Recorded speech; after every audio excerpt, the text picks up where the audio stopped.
over the government's plan to avoid defaulting on its loans. Is that the unemployment keeps rising, and it has to keep rising just because you have an excess supply of goods, which is this is all borrowed money that our and that kids debt is owned by banks in other countries. Spilling over large Right here at home. In the form of a convenient personal loan. A filter cigarette that delivers the taste, and 45 malt liquor. Are you hot? Quite some time ago, by a second, America is sponsoring I first learned it from my grandmother. Now, my grandmother was a wonderful person. She taught me how to play the game Monopoly. She understood that the name of the game is to acquire. She would accumulate everything she could, and eventually she became the master of the board. And then she would always say the same thing to me. She'd look at me and she'd say, "One day, you'll learn to play the game." One summer, I played Monopoly almost every day, all day long. And that summer, I learned to play the game. I came to understand the only way to win is to make a total commitment to acquisition. I came to understand that money and possessions, that's the way that you keep score. And by the end of that summer, I was more ruthless than my grandmother. I was ready to bend the rules if I had to win that game. And I sat down with her to play that fall. I took everything she had. I watched her give her last dollar and quit in utter defeat. And then she had one more thing to teach me. Then she said, "Now it all goes back in the box."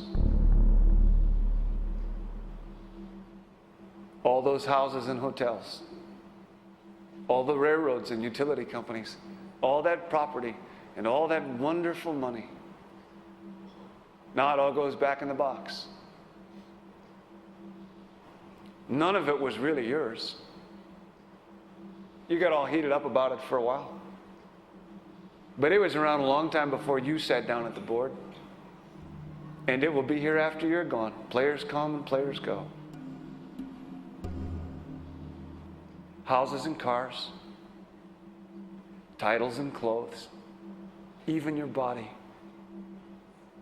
Because the fact is that everything I clutch and consume and hoard is going to go back in the box, and I'm going to lose it all. You have to ask yourself, when you finally get the ultimate promotion, when you've made the ultimate purchase, when you buy the ultimate home, when you have stored up financial security and climbed the ladder of success to the highest rung you can possibly climb it, and the thrill wears off, and it will wear off,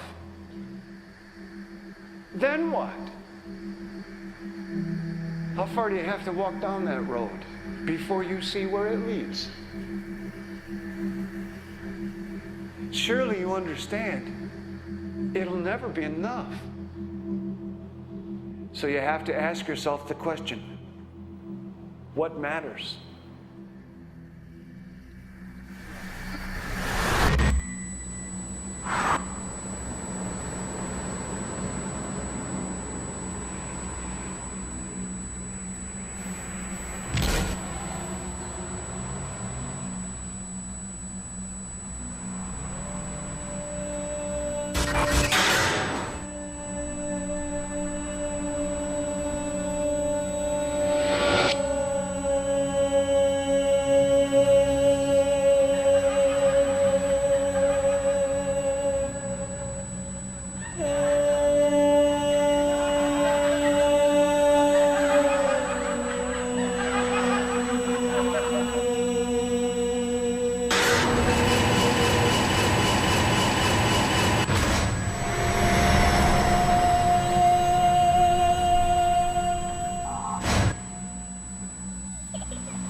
When I was a young man, growing up in New York City, I refused to pledge allegiance to the flag.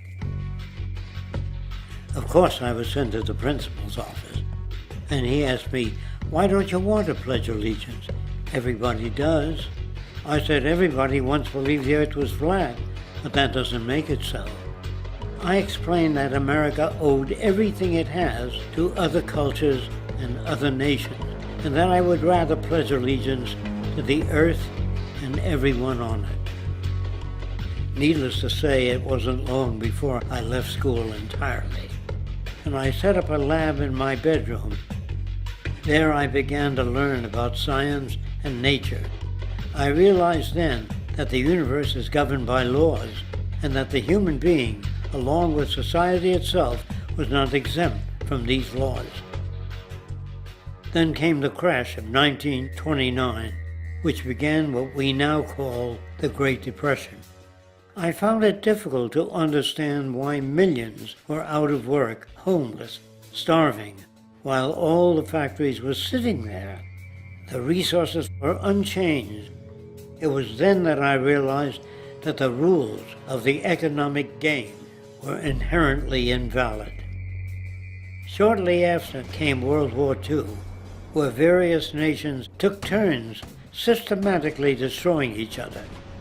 I later calculated that all the destruction and wasted resources spent on that war could have easily provided for every human need on the planet. Since that time, I have watched humanity set the stage for its own extinction. I have watched as the precious finite resources are perpetually wasted and destroyed in the name of profit and free markets. I have watched the social values of society be reduced into a base artificiality of materialism and mindless consumption.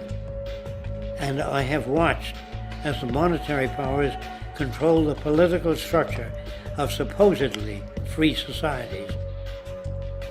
I'm 94 years old now, and I'm afraid my disposition is the same as it was 75 years ago.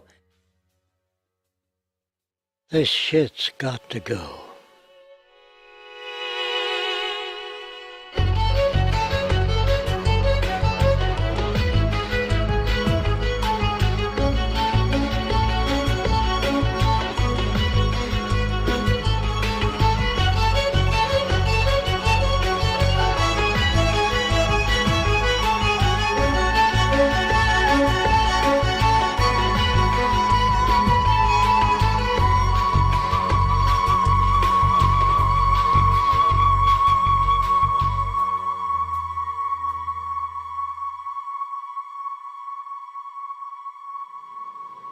So you're a scientist, and somewhere along the way, hammered into your head is the inevitable nature versus nurture, and that's at least up there with Coke versus Pepsi or Greeks versus Trojans.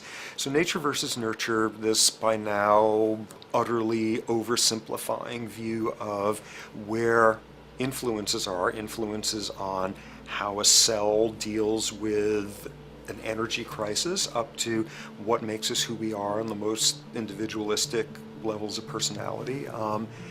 And what you've got is this complete false dichotomy built around nature as deterministic. At the very bottom of all the causality of life is DNA and the code of codes and the Holy Grail, and everything is driven by it. And at the other end, a much more social science perspective, which is we are social organisms, and biology is for slime molds. Humans are free of biology, and obviously both views are nonsense. What you see instead is it is virtually impossible to understand how biology works outside the context of environment. One of the most crazy-making yet widespread and potentially dangerous notions is, oh, that behavior is genetic. Now, what does that mean? It means all sorts of subtle stuff if you sort of know modern biology, but for most people out there, what it winds up meaning is a deterministic view of life, one rooted in biology and genetics. Genes equal things that can't be changed. Genes equal things that are inevitable and that you might as well not waste resources trying to fix, might as well not put societal energies into trying to improve because it's inevitable, it's unchangeable. And that is sheer nonsense.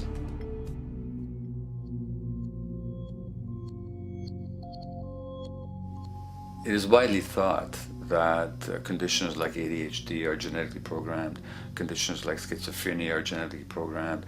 The truth is the opposite. Nothing is genetically programmed. They're very rare diseases. I mean, a small handful, extremely sparsely represented in the population, that are truly genetically determined. Most complex conditions might have a predisposition that is a genetic component, but a predisposition is not the same as a predetermination. The whole search for the source of diseases in the genome was doomed to failure before anybody even thought of it, because most diseases are not genetically predetermined. Heart disease, cancer, strokes, rheumatoid conditions, autoimmune conditions in general, mental health conditions, addictions, these are none of them genetically determined. Breast cancer, for example, out of 100 women with breast cancer, only 7 will carry the breast cancer genes. 93 do not. And out of 100 women who do have the genes, not all of them will get cancer.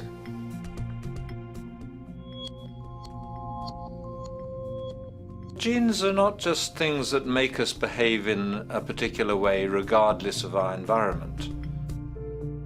Genes give us different ways of responding to our environment. And in fact, it looks as if some of the early childhood influences of a kind of child rearing affects gene expression, actually turning on and off different genes to put you on a different developmental track, which may suit the kind of world you've got to deal with. So, for example, a study done in Montreal with suicide victims looked at autopsies of the brains of these people. And it turned out that if a suicide victim, these are usually young adults, had been abused as children, the abuse actually caused a genetic change in the brain that was absent in the brains of people who had not been abused. That's an epigenetic effect. Epi means on top of, so that the epigenetic influence is what happens environmentally to either activate or deactivate certain genes. In New Zealand, there's a study that was done in a town called Dunedin, in which a few thousand individuals were studied from birth up to into their 20s. What they found was that they could identify a genetic mutation, an abnormal gene, which did have some relation to the predisposition to commit violence, but only if the individual had also been subjected to severe child abuse. In other words, a child with this abnormal gene would be no more likely to be violent than anybody else, and in fact they actually had a lower rate of violence than people with normal genes, as long as they weren't abused as children. Great additional example of the ways in which genes are not be-all, end-all. Fancy technique where you can take a specific gene out of a mouse, that mouse and its descendants will not have that gene, you have knocked out that gene. So there's this one gene that codes for a protein that has something to do with learning and memory, and this fabulous demonstration, knock out that gene and you have a mouse that doesn't learn as well. Ooh, a genetic basis for intelligence. What was much less appreciated in that landmark study that got picked up by the media left and right is take those genetically impaired mice and raise them in a much more enriched, stimulating environment than your normal mice in a lab cage, and they completely overcame that deficit. So when one says in a contemporary sense that, oh, this behavior is genetic, to the extent that that's even a valid sort of phrase to use, what you're saying is there is a genetic contribution to how this organism responds to environment. Genes may influence the readiness with which an organism will deal with a certain environmental challenge. You know, that's not the version most people have in their minds. And not to be too soapboxing, but run with the old sort of version of it's genetic, and it's not that far from a history of eugenics and things of that sort. It's a widespread misconception, and it's a potentially fairly dangerous one. One reason that the sort of biological explanation for violence, one reason that hypothesis is potentially dangerous, it's not just misleading, it can really do harm, is because if you believe that, you could very easily say, well, there's nothing we can do to change the predisposition people have to becoming violent.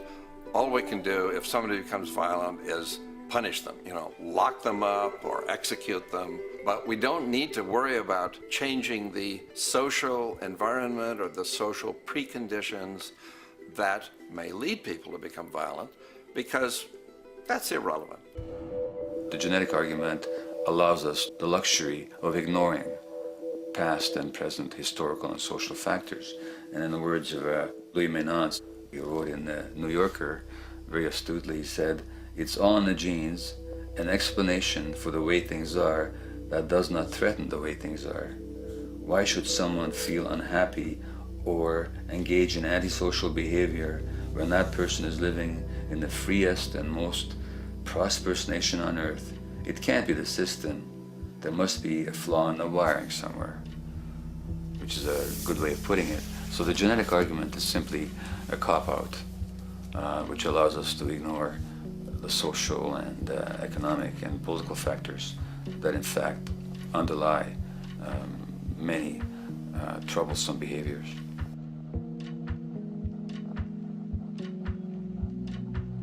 Addictions are usually considered to be a drug-related issue, but looking at it more broadly, I define addiction as any behavior that is associated with craving, with temporary relief, and with long-term negative consequences, along with an impairment of control over it, so that the person wishes to give it up or promises to do so, but can't follow through.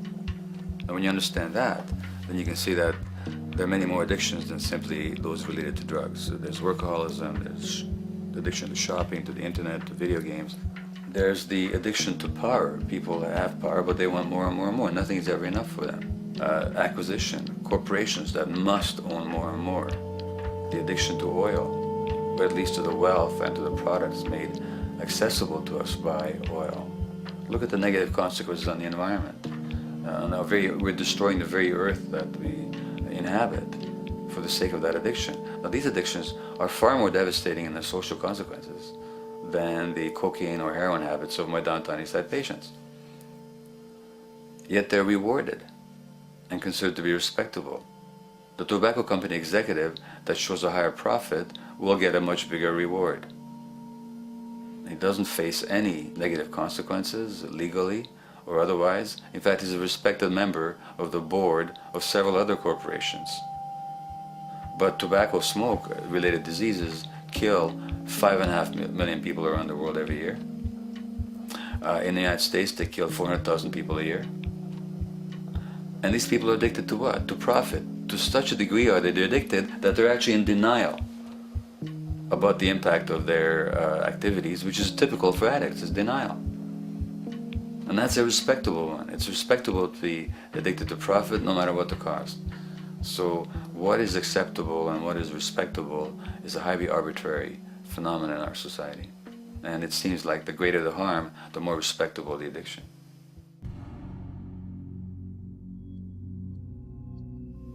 There's a general myth that drugs in themselves are addictive. In fact, the war on drugs is predicated on the idea that if you interdict the sources of drugs, you can deal with addiction that way.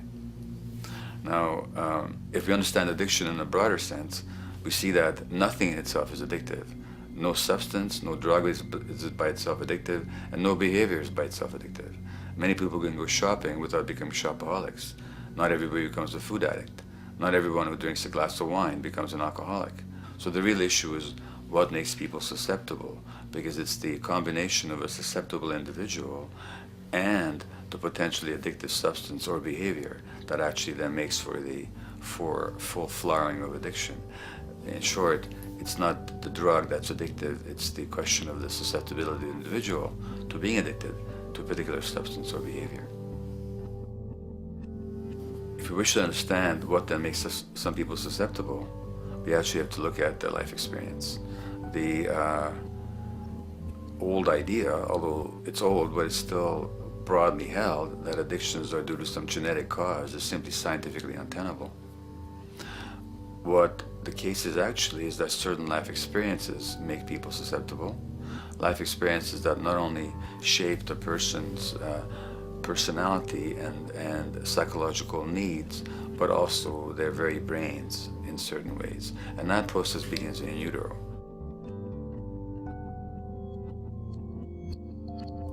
It's been shown, for example, that if you stress mothers during pregnancy, their children are more likely to have traits that predispose them to addictions. And that's because development is shaped by the psychological and social environment.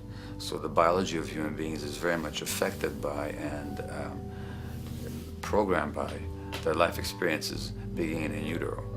Environment does not begin at birth. Environment begins as soon as you have an environment. As soon as you are a fetus, you are subject to whatever information is coming through mom's circulations, hormones, levels of nutrients. Great landmark example of this, something called the Dutch hunger winter. 1944, Nazis occupying Holland. For a bunch of reasons, they decide to take all the food and divert it to Germany. For 3 months, everybody there is starving. Tens of thousands of people starve to death. What the Dutch hunger winter effect is, if you were a second or third trimester fetus during the starvation, your body learned something very unique during that time. As it turns out, second, third trimester, something that your body is going about trying to learn about the environment is, well, how menacing of a place is it out there? How plentiful? How much nutrients am I getting by way of mom's circulation? Be a fetus who is starving during that time, and your body programs forever after to be really, really, really stingy with your sugar and fat, and what you do is you store every bit of it. Be a Dutch hunger winter fetus, and half a century later, everything else being equal, you are more likely to have high blood pressure, obesity, or metabolic syndrome. That is environment coming in a very unexpected place. You can stress animals in a laboratory when they're pregnant, and their offspring will be more likely to use cocaine and alcohol as adults. You can stress human mothers. For example, in a British study, women who are abused in pregnancy will have higher levels of the stress hormone cortisol in their placenta at birth, and their children are more likely to have conditions that predispose them to addictions by age 7 or 8. So in utero stress already prepares the ground for all kinds of mental health issues. Israeli study done prior on children born to mothers who were pregnant prior to the onset of the 1967 war. These women, of course, are very stressed, and their offspring have a higher incidence of schizophrenia than the average cohort. So there's plenty of evidence now that prenatal effects have a huge impact on the developing human being.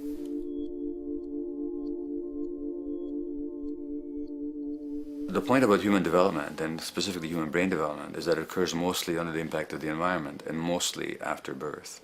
Now, if you compare us to a horse, which can run on the first day of life, we see that we are very undeveloped. We can't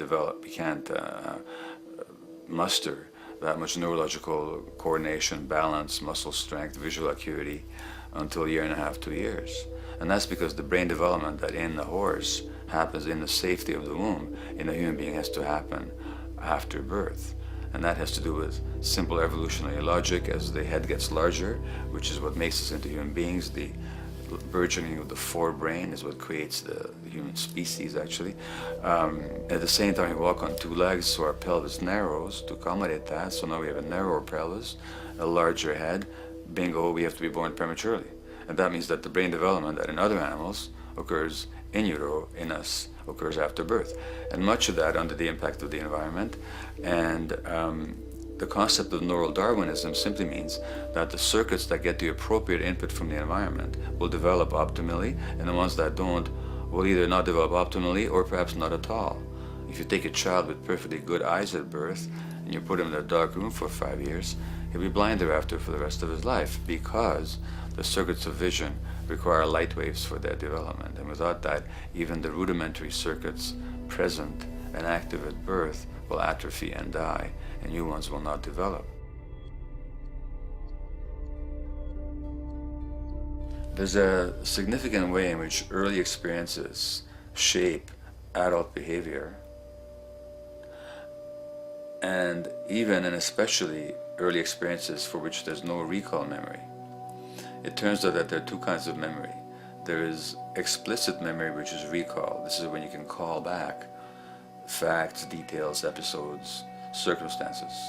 But the structure in the brain, which is called the hippocampus, which encodes recall memory, it doesn't even begin to develop fully until a year and a half, and it's not fully developed till much later, which is why hardly anybody has any recall memory prior to 18 months.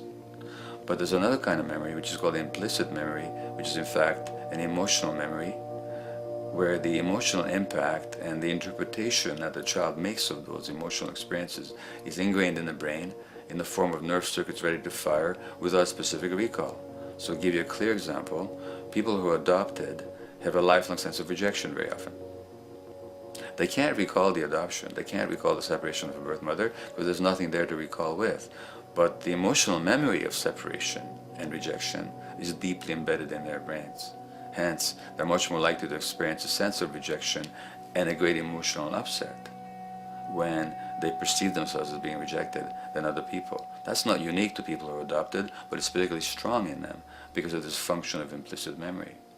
People who are addicted, given that they, according to all the research literature, certainly in my experience, the hardcore addicts virtually were all significantly abused as children or suffered severe emotional loss. Their emotional or implicit memories are those of a world that's not safe and not helpful, caregivers who are not to be trusted, and relationships that are not safe enough to open up to vulnerably.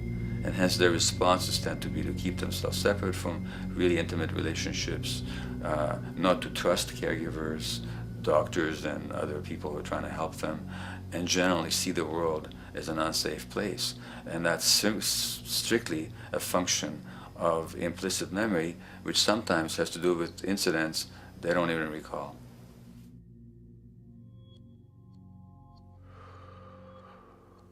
Infants who are born premature are often in incubators and various types of gadgetry and machinery for weeks and perhaps months. It's now known that if these children are touched and stroked on the back for just 10 minutes a day, that promotes their brain development. So human touch is essential for development. And in fact, infants who are never picked up will actually die. That's how much of a fundamental need being held is to human beings. In our society, there's an unfortunate tendency to tell parents not to pick up their kids, not to hold them, not to pick up babies who are crying for fear of spoiling them, or to encourage them to sleep through the night. You don't pick them up, which is just the opposite of what the child needs. And these children might go back to sleep because they give up and their brains just shut down as a way of defending against the vulnerability of being abandoned really by their parents. But their implicit memories will be that of a world that doesn't give a damn. A lot of these differences are structured very early in life. In a way, if you like, the parental experience of adversity, how tough life is or how easy it is passed on to children, whether through maternal depression or parents being bad-tempered with their kids because they've had a hard day or just being too tired at the end of the day. And these have very powerful effects, programming children's development, which we know a lot about now. But that's early sensitivity isn't just an evolutionary mistake. It exists again in many different species. Even seedlings, there's an early adaptive process to the kind of environment they're growing up in. But for humans, the adaptation is to the quality of social relations. And so early life how nurturing or how much conflict, how much attention you get, is a taster of the kind of world you may be growing up in. Are you growing up in a world where you have to fight for what you can get, watch your back, fend for yourself, learn not to trust others? Or are you growing up in a society where you depend on reciprocity, mutuality, cooperation, where empathy is important, where your security depends on good relations with other people? And that needs a very different emotional and cognitive development. And that's what the early sensitivity is about. And parenting is almost, quite unconsciously, a system for passing on that experience to children of the kind of world they're in. The great British child psychiatrist D.W. Winnicott said that fundamentally two things can go wrong in childhood. One is when things happen that shouldn't happen, and then things that should happen but don't. And the first category is the traumatic and abusive and abandonment experiences of my downtown East Side patients and of many addicts. That's what shouldn't happen but did. But then there is the non-stressed, attuned, non-distracted attention of the parent that every child needs, that very often children don't get. They're not abused, they're not neglected, and they're not traumatized.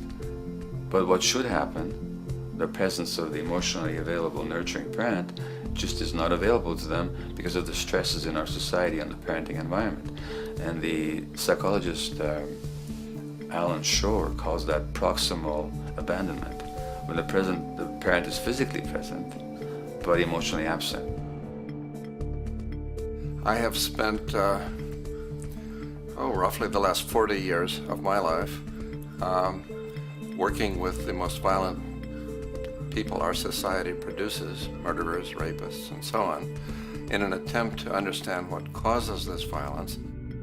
I discovered that the most violent of the criminals in our prisons had themselves been victims of a degree of child abuse that was beyond the scale of what I ever thought of applying the term child abuse to. I had no idea of the depth of the depravity with which children in our society are all too often treated. The most violent people I saw were themselves the survivors of their own attempted murder, often at the hands of their parents or other people in their social environment, or were the survivors of family members who'd been killed, their closest family members, by other people. The Buddha argued that everything depends on everything else. He says the one contains the many and the many contains the one. That you can't understand anything in isolation from its environment. The leaf contains the sun, the sky, and the earth, obviously. This has not been shown to be true, of course, all around, and specifically when it comes to human development. The modern scientific term for it is the biopsychosocial nature of human development, which says that the biology of human beings depends very much on their interaction with the social and psychological environment. And specifically, the psychiatrist and researcher Daniel Siegel at the University of California, Los Angeles, UCLA, has coined the phrase interpersonal neurobiology, which means to say that the way that our nervous system functions depends very much on our personal relationships. In the first place with the parenting caregivers, and in the second place with other important attachment figures in our lives, and in the third place with our entire culture. So that you can't separate the neurological functioning of a human being from the environment in which he or she grew up in and continues to exist in. And this is true throughout the life cycle. It's particularly true when you're dependent and helpless and your brain is developing, but it's true even in adults and even at the end of life. Human beings have lived in almost every kind of society, from the most egalitarian, hunting and gathering societies seem to have been very egalitarian, for instance, based on food sharing, gift exchange. Small bands of people living predominantly off of foraging, but a little bit of hunting. Predominantly among people you have at the least known your entire life, if not surrounded by third cousins or closer, in a world in which there is a great deal of fluidity between different groups, in a world in which there is not a whole lot in terms of material culture. This is how humans have spent most of their hominid history. And no surprise, that makes for a very different world. One of the things you get as a result of that is far less violence. Organized group violence is not something that occurred at that time of human history, and that seems quite clear. So where did we go wrong? Violence is not universal. It's not symmetrically distributed throughout the human race. There is a huge variation in the amount of violence in different societies. There are some societies that have virtually no violence. There are others that destroy themselves. Some of the Anabaptist religious groups that are complete strict pacifists, like the Amish, the Mennonites, the Hutterites. Among some of these groups, the Hutterites, there are no recorded cases of homicide. During our major wars, like World War II, where people were being drafted, they would refuse to serve in the military. They would go to prison rather than serve in the military. In the kibbutzim in Israel, the level of violence is so low that the criminal courts there will often send violent offenders, people who've committed crimes, to live on the kibbutzim in order to learn how to live a nonviolent life, because that's the way people live there. So we are amply shaped by society. Our societies in the broader sense, including our theological, our metaphysical, our linguistic influences, etc., our societies help shape us as to whether or not we think life is basically about sin or about beauty, whether the afterlife will carry a price for how we live our lives or if it's irrelevant. In a broad sort of way, different large societies could be termed as individualistic or collectivist, and you get very different people and different mindsets, and I suspect different brains coming along with that. We in America are in one of the most individualistic of societies, and capitalism being a system that allows you to go higher and higher up a potential pyramid, and the deal is it comes with fewer and fewer safety nets. By definition, the more stratified a society is, the fewer people you have as peers, the fewer people with whom you have symmetrical, reciprocal relationships, and instead all you have are differing spots and endless hierarchies. And a world in which you have few reciprocal partners is a world with a lot less altruism.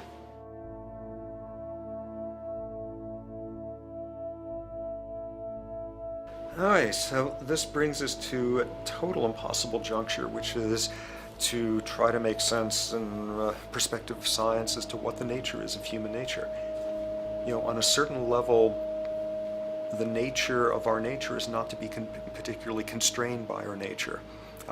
We come up with more social variability than any species out there, more systems of belief, of styles of family structures, of ways of raising children. The capacity for variety that we have is extraordinary. In a society which is predicated on competition and really very often the ruthless exploitation of one human being by another, the profiteering of other people's problems, and very often the creation of problems for the purpose of profiteering, the ruling ideology will very often justify that behavior by appeals to some fundamental and unalterable human nature. So the myth in our society is that people are competitive by nature, and that they're individualistic, and that they're selfish. The real reality is quite the opposite. We have certain human needs. The only way that you can talk about human nature concretely is by recognizing that there's certain human needs. We have a human need for companionship and for close contact, to be loved, to be attached to be accepted, to be seen, to be received for who we are. If those needs are met, we develop into people who are compassionate and cooperative and who have empathy for other people. So the opposite that we often see in our society is in fact the distortion of human nature, precisely because so few people have their needs met. So yes, you can talk about a human nature, but only in the sense of basic human needs that are instinctively evoked, or I should say certain human needs that lead to certain traits if they are met, and a different set of traits if they're denied. So, When we recognize the fact that the human organism, which has a great deal of adaptive flexibility, allowing us to survive in many different conditions, is also rigidly programmed for certain environmental requirements or human needs, a social imperative begins to emerge. Just as our bodies require physical nutrients, the human brain demands positive forms of environmental stimulus at all stages of development, while also needing to be protected from other negative forms of stimulus. And if things that should happen do not, or if things that shouldn't happen do, it is now apparent that the door can be opened for not only a cascade of mental and physical diseases, but many detrimental human behaviors as well. So as we turn our perspective now outward and take account for the state of affairs today, we must ask the question, is the condition we have created in the modern world actually supporting our health? Is the bedrock of our socioeconomic system acting as a positive force for human and social development and progress? Or is the foundational gravitation of our society actually going against the core evolutionary requirements needed to create and maintain our personal and social well-being?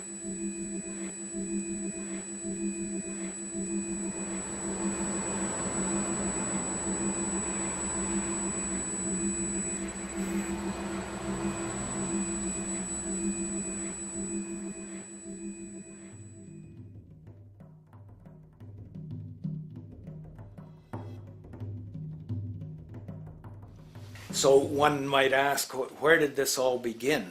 What we have today, really a world in a state of cumulative collapse. You get it started with John Locke. And John Locke introduces property, and he has three provisos for just private right and property. And the three provisos are that there must be enough left over for others, and that you must not let it spoil, and that you, most of all, must mix your labor with it.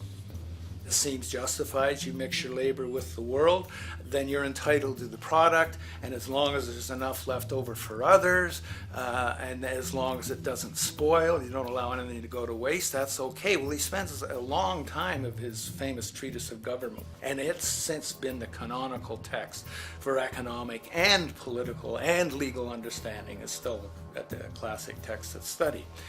Well, what he did is, after he gives the provisos, and you're almost thinking at the time whether you're for private property or not, he's given a very good and plausible and powerful defense of private property here. Well, he drops them. He drops them like that, right in one sentence. He says, well, once the introduction of money came in by men's tacit consent, then it became, and he doesn't say all the provisos are canceled, erased, but that's what happens. So now we have not product and your property earned by your own labor. Oh no, money buys labor now. There's no longer a consideration of whether there's enough left over for others. There's no longer a consideration of whether it spoils, because he says, well, money's like silver and gold can't spoil, therefore monies can't be responsible for waste, which is ridiculous. We're not talking about money and silver, we're talking about what its effects are. It's one non sequitur after another. Just the most startling logical legerdemain that he gets away with here. But it fits the interests of capital owners. Then Adam Smith comes along, and what he adds is the religion to this. Locke started with God made it all this way. This is God's right. And now we get also with Smith coming along, he says it's not only God's, I mean, he's not saying this, but this is what's happening philosophically in principle. He's saying it's not only a question of private property, that's all now presupposed, is given. And that there's money investors that buy labor, given. That there's no limit to how much they can buy of other men's labor, how much they can accumulate, how much inequality, that's all given now. And so he comes along, and what his big idea is, and again, it's just introduced in parentheses, en passant. You know, when people put out the goods for sale and others, you know, the supply, and other people buy them with the demand and so forth, how do we have supply equaling demand or demand equaling supply? How can they come into equilibrium? And that is one of the central notions of economics, is how do they come into equilibrium?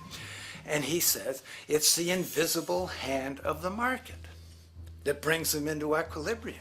So now we have God is actually immanent. He just didn't give the rights to property and how, all its wherewithal and its natural rights of doing all that Locke said. Now we have the system itself as God. In fact, Smith says, when he talks, and you'll never find this quoted, you have to read the whole of the Inquiry into the Wealth of Nations. He says, the scantiness of subsistence sets limits to the reproduction of the poor, and that nature can deal with this in no other way than elimination of their children. So he anticipated evolutionary theory in the worst sense. This is well before Darwin. And so he called them the race of laborers. So you can see there was inherent racism built in here. There was an inherent acceptance, life blindness to kill innumerable children. And he thought, well, that's the invisible hand making supply meet demand and demand meet supply. So see how wise God is. So you can see a lot of the really virulent, life-destructive, eco-genocidal things that are going on now have, in a way, a thought gene back in Smith too. When we reflect on the original concept of the so-called free market capitalist system, as initiated by early economic philosophers such as Adam Smith, we see that the original intent of a market was based around real, tangible, life-supporting goods for trade. Adam Smith never fathomed that the most profitable economic sector on the planet would eventually be in the arena of financial trading or so-called investment, where money itself is simply gained by the movement of other money in an arbitrary game which holds zero productive merit to society. Yet, regardless of Smith's intent, the door for such seemingly anomalous advents was left wide open by one fundamental tenet of this theory. Money is treated as a commodity in and of itself. Today, in every economy of the world, regardless of the social system they claim, money is pursued for the sake of money and nothing else. The underlying idea, which was mysteriously qualified by Adam Smith with his religious declaration of the invisible hand, is that the narrow, self-interested pursuit of this fictional commodity will somehow magically manifest human and social well-being and progress. The reality is that the monetary incentive interest, or what some have termed the money sequence of value, has now completely decoupled from the foundational life interest, which could be termed the life sequence of value. What has happened is that there's a complete confusion in economic doctrine between those two sequences. They think that the money sequence of value delivers the life sequence of value, and that's why they say if more goods are sold, if GDPs rise and so forth, therefore there'll be more well-being, enhanced well-being. We take the GDP to be basically our indicator of social health. Well, there you see the confusion. It's talking about money sequences of value, that is all the receipts, all the revenues that are derived from selling goods, and they're confusing that with life reproduction, so that you have built right into this thing from the beginning is a complete conflation of the money and life sequences of value. So we're dealing with a kind of structured delusion that becomes more and more deadly as the money sequence decouples from producing anything at all. So it's a system disorder, and the system disorder seems to be fatal.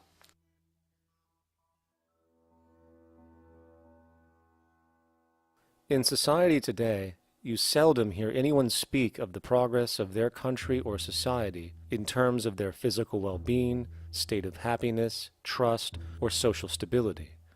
Rather, the measures are presented to us through economic abstractions. We have the gross domestic product, the consumer price index, the value of the stock market, rates of inflation, and so on. But does this tell us anything of real value as to the quality of people's lives? No, all these measures have to do with the money sequence itself and nothing more. For example, the gross domestic product of a country is a measure of the value of goods and services sold. This measure is claimed to correlate to the standard of living of a country's people. In the United States, healthcare accounted for over 17% of GDP in 2009, amounting to over $2.5 trillion spent, hence creating a positive effect on this economic measure.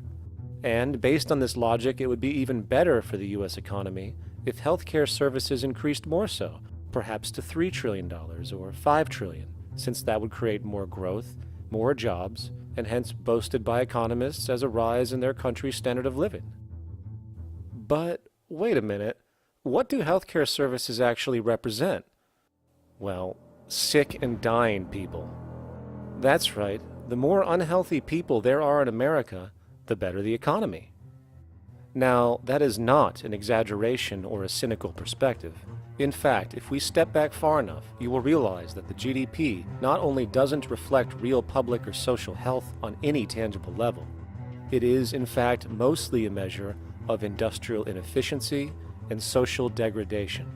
And the more you see it rise, the worse things are becoming with respect to personal, social, and environmental integrity.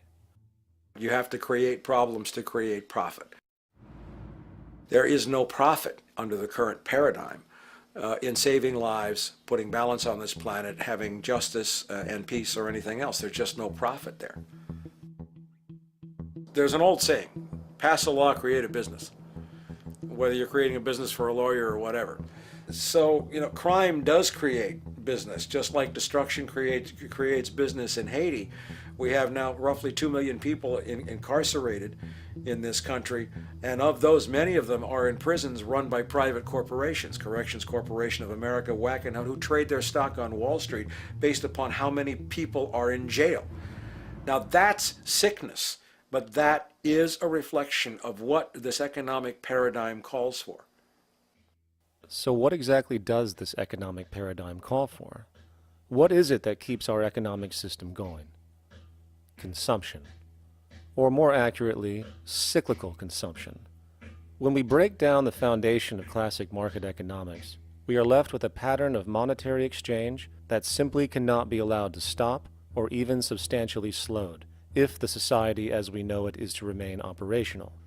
There are three main actors on the economic stage: the employee, the employer, and the consumer. The employee sells labor to the employer for income. The employer sells its production services and hence goods to the consumer for income.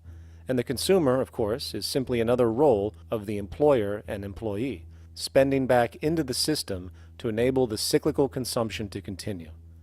In other words, the global market system is based on the assumption that there will always be enough product demand in society to move enough money around at a rate which can keep the consumption process going.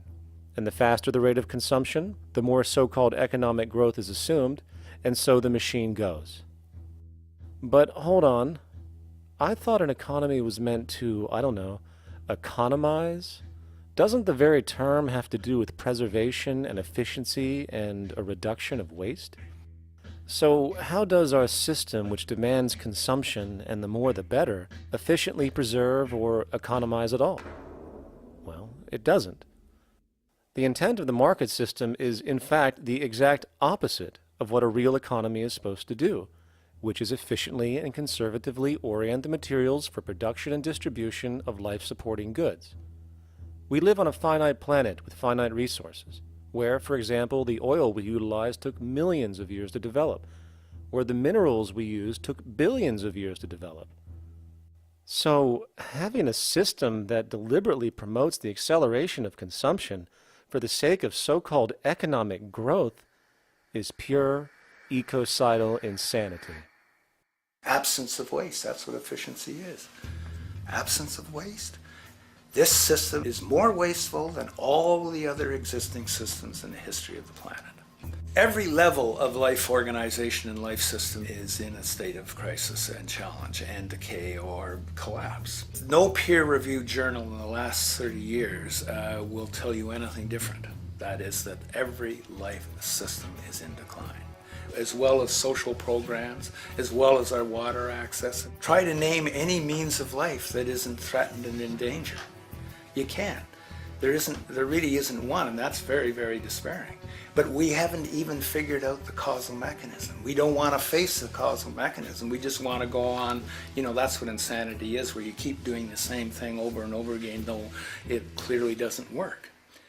So you're really dealing with not an economic system, but I would go so far as to say an anti-economic system. There's an old saying that the competitive market model seeks to create the best possible goods at the lowest possible prices. This statement is essentially the incentive concept, which justifies market competition based on the assumption that the result is the production of higher quality goods. If I was going to build myself a table from scratch, I would naturally build it out of the best, most durable materials possible, right? With the intent for it to last as long as possible. Why would I want to make something poor, knowing I would have to eventually do it again and expend more materials and more energy? Well, as rational as that may seem in the physical world, when it comes to the market world, it is not only explicitly irrational, it is not even an option. It is technically impossible to produce the best of anything if a company is to maintain a competitive edge and hence remain affordable to the consumer. Literally everything created and set for sale in the global economy is immediately inferior the moment it is produced, for it is a mathematical impossibility to make the most scientifically advanced, efficient, and strategically sustainable products. This is due to the fact that the market system requires that cost efficiency, or the need to reduce expenses, exist at every stage of production, from the cost of labor to the cost of materials and packaging, and so on. This competitive strategy, of course, is to make sure the public buys their goods rather than from a competing producer, which is doing the exact same thing to also make their goods both competitive and affordable. This immutably wasteful consequence of the system could be termed intrinsic obsolescence. However, this is only one part of a larger problem. A fundamental governing principle of market economics, one that you will not find in any textbook, by the way, is the following. Nothing produced can be allowed to maintain a lifespan longer than what can be endured in order to continue cyclical consumption. In other words, it is critical that stuff break down, fail, and expire within a certain amount of time. This is termed planned obsolescence. Planned obsolescence is the backbone of the underlying market strategy of every goods-producing corporation in existence. While very few, of course, would admit to such a strategy outright, what they do is mask it within the intrinsic obsolescence phenomenon just discussed, while often ignoring or even suppressing new advents in technology which might create a more sustainable, durable good. So, if it wasn't wasteful enough that the system inherently cannot allow the most durable and efficient goods to be produced, planned obsolescence deliberately recognizes that the longer any good is in operation, the worse it is for sustaining cyclical consumption and hence the market system itself. In other words, product sustainability is actually inverse to economic growth, and hence there is a direct, reinforced incentive to make sure lifespans are short of any given good produced. And in fact, the system cannot operate any other way. One glance at the sea of landfills now spreading across the world show the obsolescence reality. There are now billions of cheaply made cell phones, computers, and other technology, each full of precious, difficult-to-mine materials such as gold, coltan, copper, now rotting in vast piles, usually due to the mere malfunction or obsolescence of small parts, which, in a conservative society, could likely be fixed or updated, and the life of the good extended. Unfortunately, as efficient as that may seem in our physical reality, living on a finite planet with finite resources, it is explicitly inefficient with respect to the market. To put it into a phrase, efficiency, sustainability, and preservation are the enemies of our economic system. Likewise, just as physical goods need to be constantly produced and reproduced, regardless of their environmental impact, the service industry operates with an equal rationale. The fact is, there is no monetary benefit to resolving any problems which are currently being serviced. At the end of the day, the last thing the medical establishment really wants is the curing of diseases such as cancer, which would eliminate countless jobs and trillions in revenue. And since we're on the subject, crime and terrorism in this system are good. Well, at least economically, for it is employing police, generating high-value commodities for security, not to mention the value of prisons that are privately owned for profit. And how about war? The war industry in America is a huge driver of GDP, one of the most profitable industries, producing weapons of death and destruction. The favorite game of this industry is to blow things up and then go and rebuild them for profit. We saw this with the windfall billion-dollar contracts made from the Iraq War. The bottom line is that socially negative attributes of society have become positively rewarded ventures for industry, and any interest in problem resolution or environmental sustainability and conservation is intrinsically counter to economic sustainability. And this is why, every time you see the GDP rise in any country, you are witnessing an increase in necessity, whether real or contrived. And by definition, a necessity is rooted in inefficiency. Hence, increased necessity means increased inefficiency. The American dream is based on rampant consumerism. It is based upon the fact that mainstream media, and especially commercial advertising, all corporations who need this infinite growth, have convinced us or brainwashed most people in America, and hence the world, that we have to have X number of material possessions and the possibility of gaining infinitely more material possessions in order to be happy. That's just not true. So why do people continue to buy in this way, which is ultimately eco-genocidal in its systemic effects cumulatively? And it just is classical operant conditioning. You simply put inputs of conditioning into the organism, and you have outputs of desired behaviors or goals or objectives. And it has all the resources of technology. And they boast about how they get into the minds of infants. What they hear is already making them conditioned to the brand. Then you see, well, that's how people have been such fools. In a way, they've been taught to be fools. It's a value system disorder. You know, if there is any testament to the plasticity of the human mind, if there is any proof to how malleable human thought is and how easily conditioned and guided people can become based on the nature of their environmental stimulus and what it reinforces, the world of commercial advertising is the proof. You have to stand in awe at the level of brainwashing where these programmed robots known as consumers wander the landscape only to walk into a store and spend, say, $4,000 on a handbag that likely costs $10 to make in a sweatshop overseas, only for the brand status it supposedly represents in the culture. Or perhaps the ancient communal traditions which increase trust and cohesiveness in society, which have now been hijacked by acquisitive, materialistic values, where now annually we exchange useless crap a few times a year. And we might wonder why so many today have a compulsion to shopping and acquisition, when it is clear that they have been conditioned from childhood to expect material goods as a sign of their status with friends and family.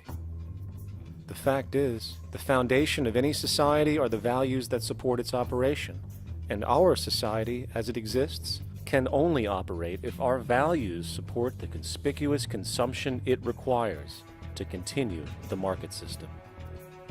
75 years ago, consumption in America and much of the First World was half of what we see today per person.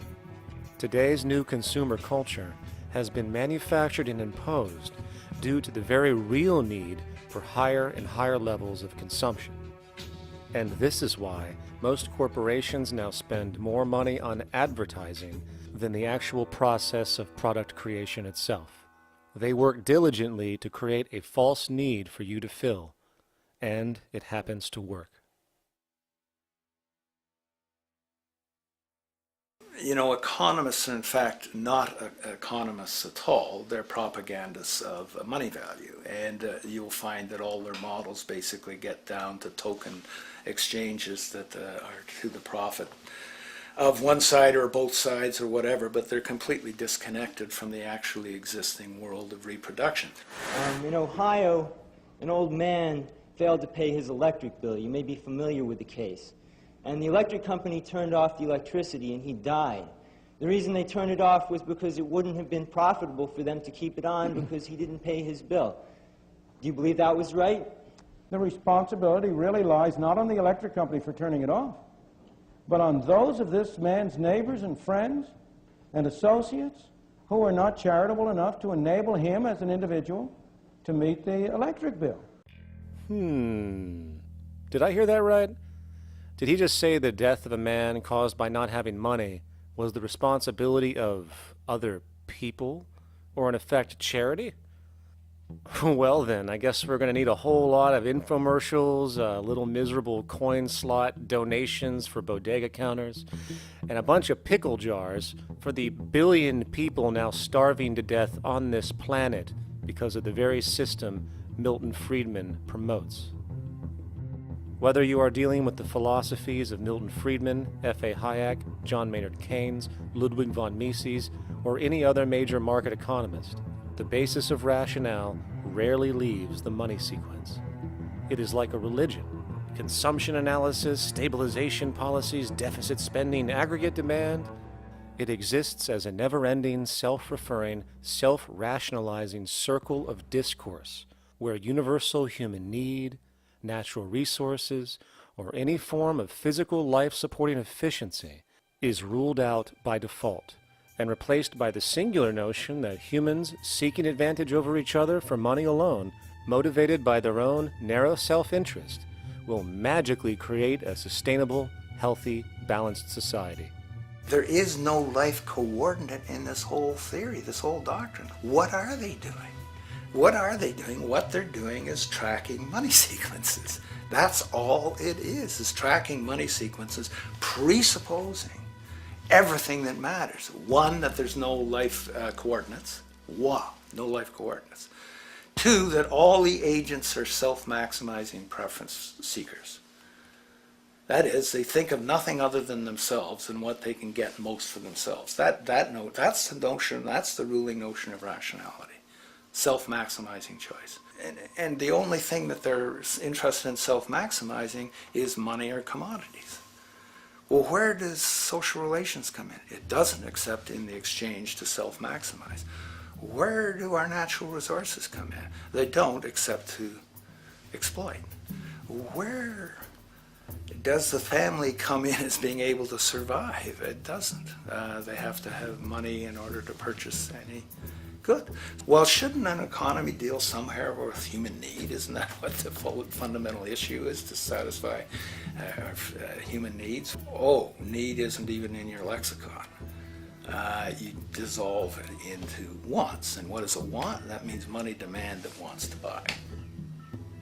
Well, if it's money demand that wants to buy, it's got nothing to do with need, because it may be the person has no money demand and desperately needs, say, water supply. Or it may be money demand wants a gold toilet seat. Well, where does it all go? To the gold toilet seat. And you call this economics? Like, it's really, when one thinks of it, it's got to be the most bizarre delusion in the history of human thought. Now, so far we have focused on the market system, but this system is actually only one half of the global economic paradigm. The other half is the monetary system. While the market system deals with the interaction of people gaming for profit across the spectrum of labor, production, and distribution, the monetary system is an underlying set of policies set by financial institutions which create conditions for the market system, among other things.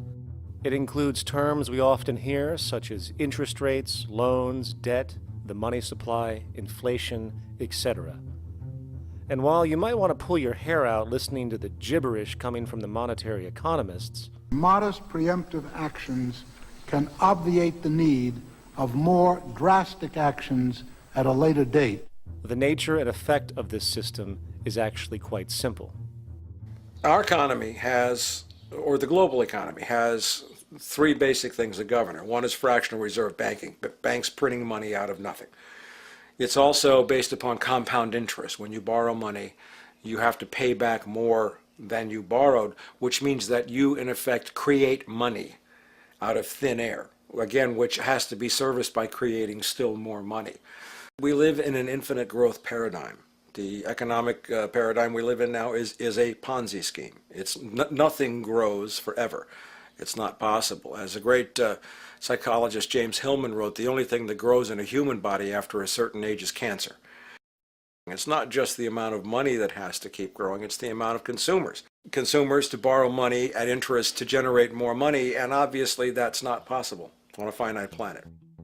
People are basically vehicles to just create money, which must create more money to keep the whole thing from falling apart, which is what's happening right now. There are really only two things anyone needs to know about the monetary system. One, all money is created out of debt. Money is monetized debt, whether it materialized from treasury bonds, home loan contracts, or credit cards. In other words, if all outstanding debt was to be repaid right now, there would not be $1 in circulation. And two, interest is charged on virtually all loans made, and the money needed to pay back this interest does not exist in the money supply outright. Only the principal is created by the loans, and the principal is the money supply.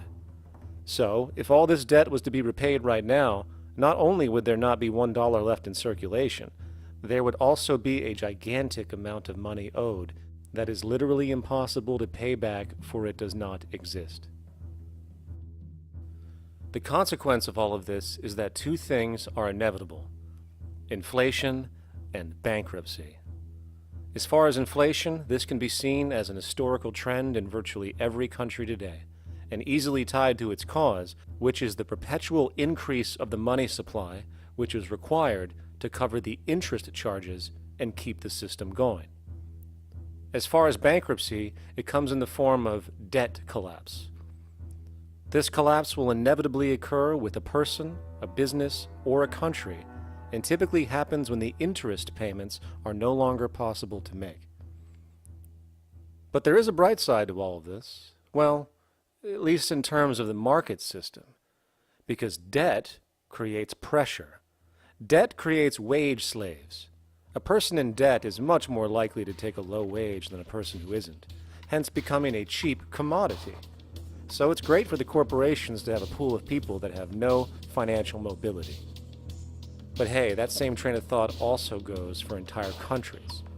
The World Bank and the International Monetary Fund, which mostly serve as proxies for transnational corporate interests, give gigantic loans to troubled countries at very high interest rates, and then, once the countries are deeply in the hole and can't pay, austerity measures are applied, the corporations swoop in, set up sweatshops, and take their natural resources. Now that's market efficiency. But wait, there's more. You see, there's this unique hybrid of the monetary and market system called the stock market, which rather than, actually produce anything real, they just buy and sell money itself. And when it comes to debt, you know what they do? That's right, they trade it. They actually buy and sell debt for profit, from credit default swaps and collateralized debt obligations for consumer debt, to complex derivative schemes used to mask the debt of entire countries, such as the collusion of investment bank Goldman Sachs in Greece, which nearly collapsed the entire European economy. So when it comes to the stock market and Wall Street, we have an entirely new level of insanity born out of the money sequence of value. All you need to know about markets was written in an editorial in the Wall Street Journal a couple of years ago. It was called Lessons of the Brain-Damaged Investor. And in this editorial, they explain why people with slight brain damage do better as investors than people with normal brain functionality. Why? Because the slightly brain-damaged person has no empathy.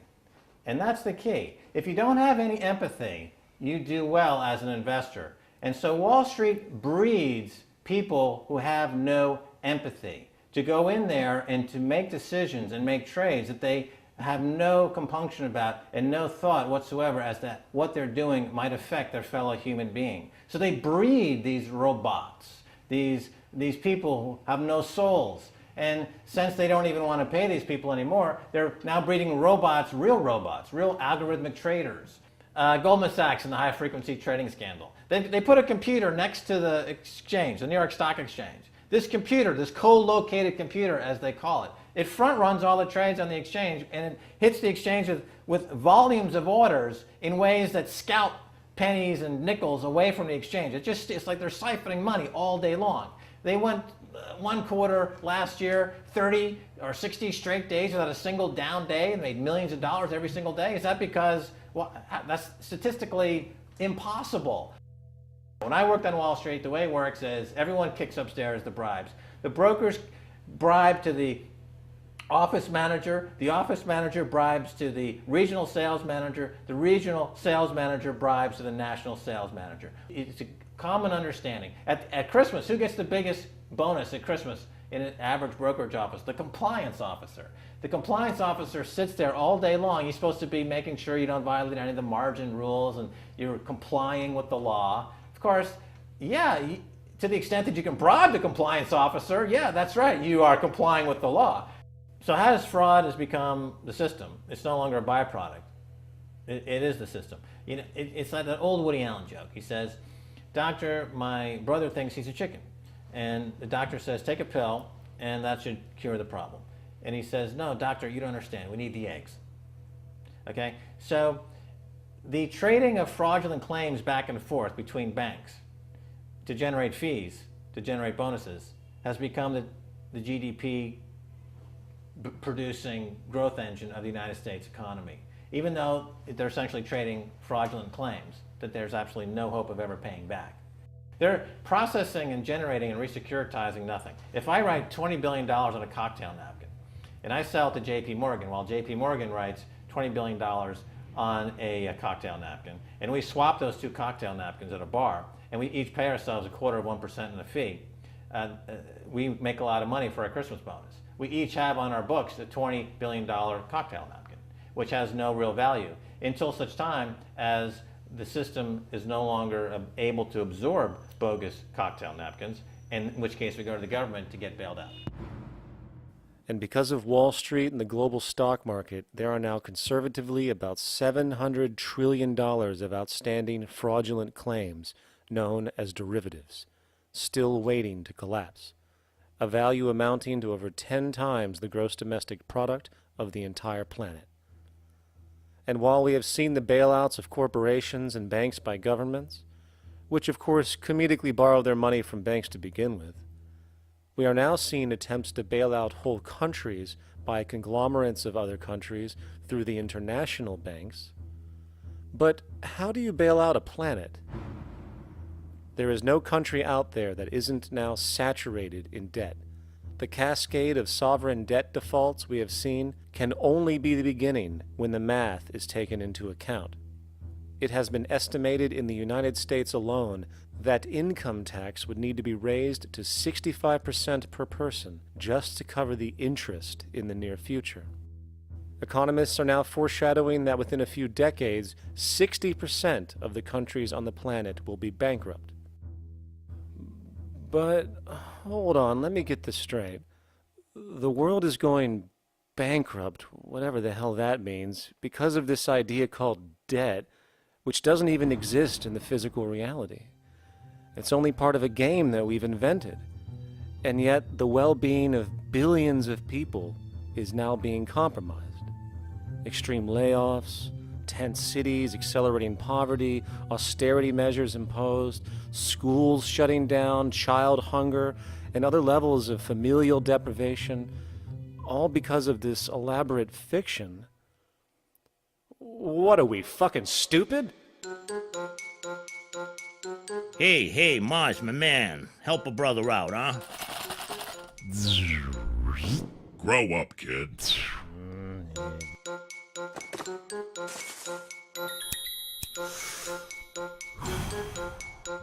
Saturn, what's up, man?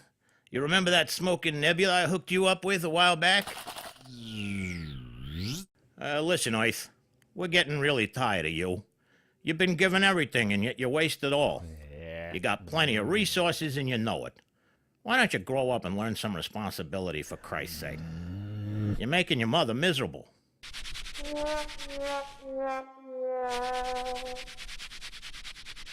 You're on your own, pal. Yeah, whatever.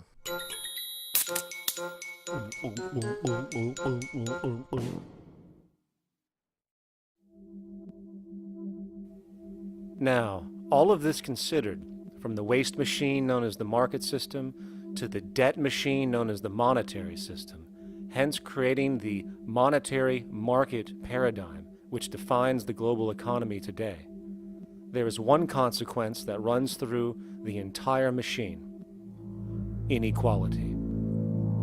Whether it is the market system which creates a natural gravitation towards monopoly and power consolidation, while also generating pockets of wealthy industries that tower over others regardless of utility, such as the fact that top hedge fund managers on Wall Street now take home over $300 million a year for contributing literally nothing, while a scientist looking for a cure for a disease trying to help humanity might make $60,000 a year if they're lucky. Or whether it is the monetary system, which has class division built right into its structure. For example, if I have $1 million to spare and I put it into a CD at 4% interest, I will make $40,000 a year. No social contribution, no nothing. However, if I'm a lower class person and have to take loans to buy my car or home, I am paying in interest, which, in abstraction, is going to pay that millionaire with the 4% CD. This stealing from the poor to pay the rich is a foundational, built-in aspect of the monetary system, and it could be labeled structural classism.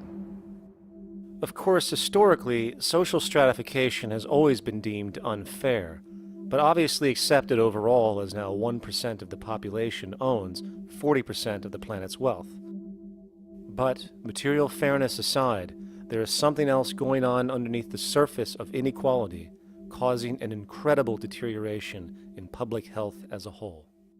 Well, I think people are often puzzled by the contrast between the material success of our societies, unprecedented levels of wealth, and the many social failings. I mean, you know, if you look at the rates of drug abuse or violence or self-harm amongst kids or mental illness, there's clearly something going deeply wrong with our societies. What the data that I've been describing does is simply shows that intuition that people have had for hundreds of years, that inequality is divisive and socially corrosive, that intuition is truer than I think we ever imagined.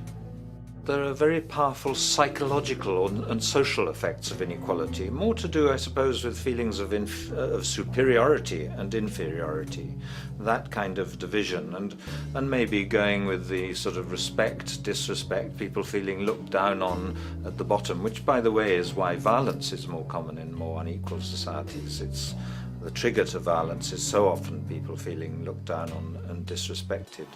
If there is one principle I can emphasize that is the most important principle underlying the prevention of violence, it would be equality. The single most significant factor that affects the rate of violence is the degree of equality versus the degree of inequality in that society. So what one's looking at is a sort of general social dysfunction. It's not just one or two things that go wrong as inequality increases. It seems to be everything, whether we're talking about crime or health or mental illness or whatever. One of the really disturbing findings out in public health there is never ever make the mistake of being poor or being born poor. Your health pays for it in endless sorts of ways, something known as the health socioeconomic gradient. As you move down from the highest strata in society in terms of socioeconomic status, every step down, health gets worse for umpteen different diseases, life expectancy gets worse, infant mortality rate, everything you could look at. So a huge issue has been, why is it that this gradient exists? Totally simple, obvious answer, which is if you are chronically sick, you're not going to be very productive, so health causes drive socioeconomic differences. Not that in the slightest. On the very simple level that you could look at socioeconomic status of a 10-year-old, and that's going to predict something about their health decades later. So that's the direction of causality. Next one, what's it about? Oh, it's perfectly obvious. Poor people can't afford to go to the doctor. It's healthcare access. It's got nothing to do with that, because you see these same gradients in countries with universal healthcare, socialized medicine. Okay, next simple explanation. Oh, on the average, the poorer you are, the more likely you are to smoke, to drink, to all sorts of lifestyle risk factor stuff. Yeah, those contribute, but careful studies have shown that explains maybe about 1/3 of the variability. So what's left? And what's left is having a ton to do with the stress of poverty. So the poorer you are, starting off being, the person who's $1 income behind Bill Gates, the poorer you are in this country, on the average, the worse your health is. This tells us something really important. The health connection with poverty, it's not about being poor, it's about feeling poor. Increasingly, we recognize that chronic stress is an important influence on health, but the most important sources of stress are the quality of social relations. And if there is anything that lowers the quality of social relations, it is the socioeconomic stratification of society. What science has now shown is that regardless of material wealth, the stress of simply living in a stratified society leads to a vast spectrum of public health problems. And the greater the inequality, the worse they become. Life expectancy, longer in more equal countries. Drug abuse, less in more equal countries. Mental illness, less in more equal countries. Social capital, meaning the ability of people to trust each other, naturally greater in more equal countries. Educational scores, higher in more equal countries. Homicide rates, less in more equal countries. Crime and rates of imprisonment, less in more equal countries. It goes on and on. Infant mortality, obesity, teen birth rate, less in more equal countries. And perhaps most interesting, innovation, greater in more equal countries, which challenges the age-old notion that a competitive, stratified society is somehow more creative and inventive. Moreover, a study done in the UK called the Whitehall Study confirmed that there is a social distribution of disease as you go from the top of the socioeconomic ladder to the bottom. For example, it was found that the lowest rungs of the hierarchy had a 4-fold increase of heart disease-based mortality compared to the highest rungs. And this pattern exists irrespective of access to health care. Hence, the worse a person's relative financial status, the worse their health is going to be on average. This phenomenon is rooted in what could be termed psychosocial stress, and it is at the foundation of the greatest social distortions plaguing our society today. Its cause? The monetary market system. Make no mistake, the greatest destroyer of ecology, the greatest source of waste and depletion and pollution, the greatest purveyor of violence, war, crime, poverty, animal abuse, and inhumanity, the greatest generator of social and personal neuroses, mental disorders, depression, anxiety, not to mention the greatest source of social paralysis, stopping us from moving into new methodologies for personal health, global sustainability, and progress on this planet, is not some corrupt government or legislation, not some rogue corporation or banking cartel, not some flaw of human nature, and not some secret hidden cabal that controls the world. It is, in fact, the socio-economic system itself at its very foundation.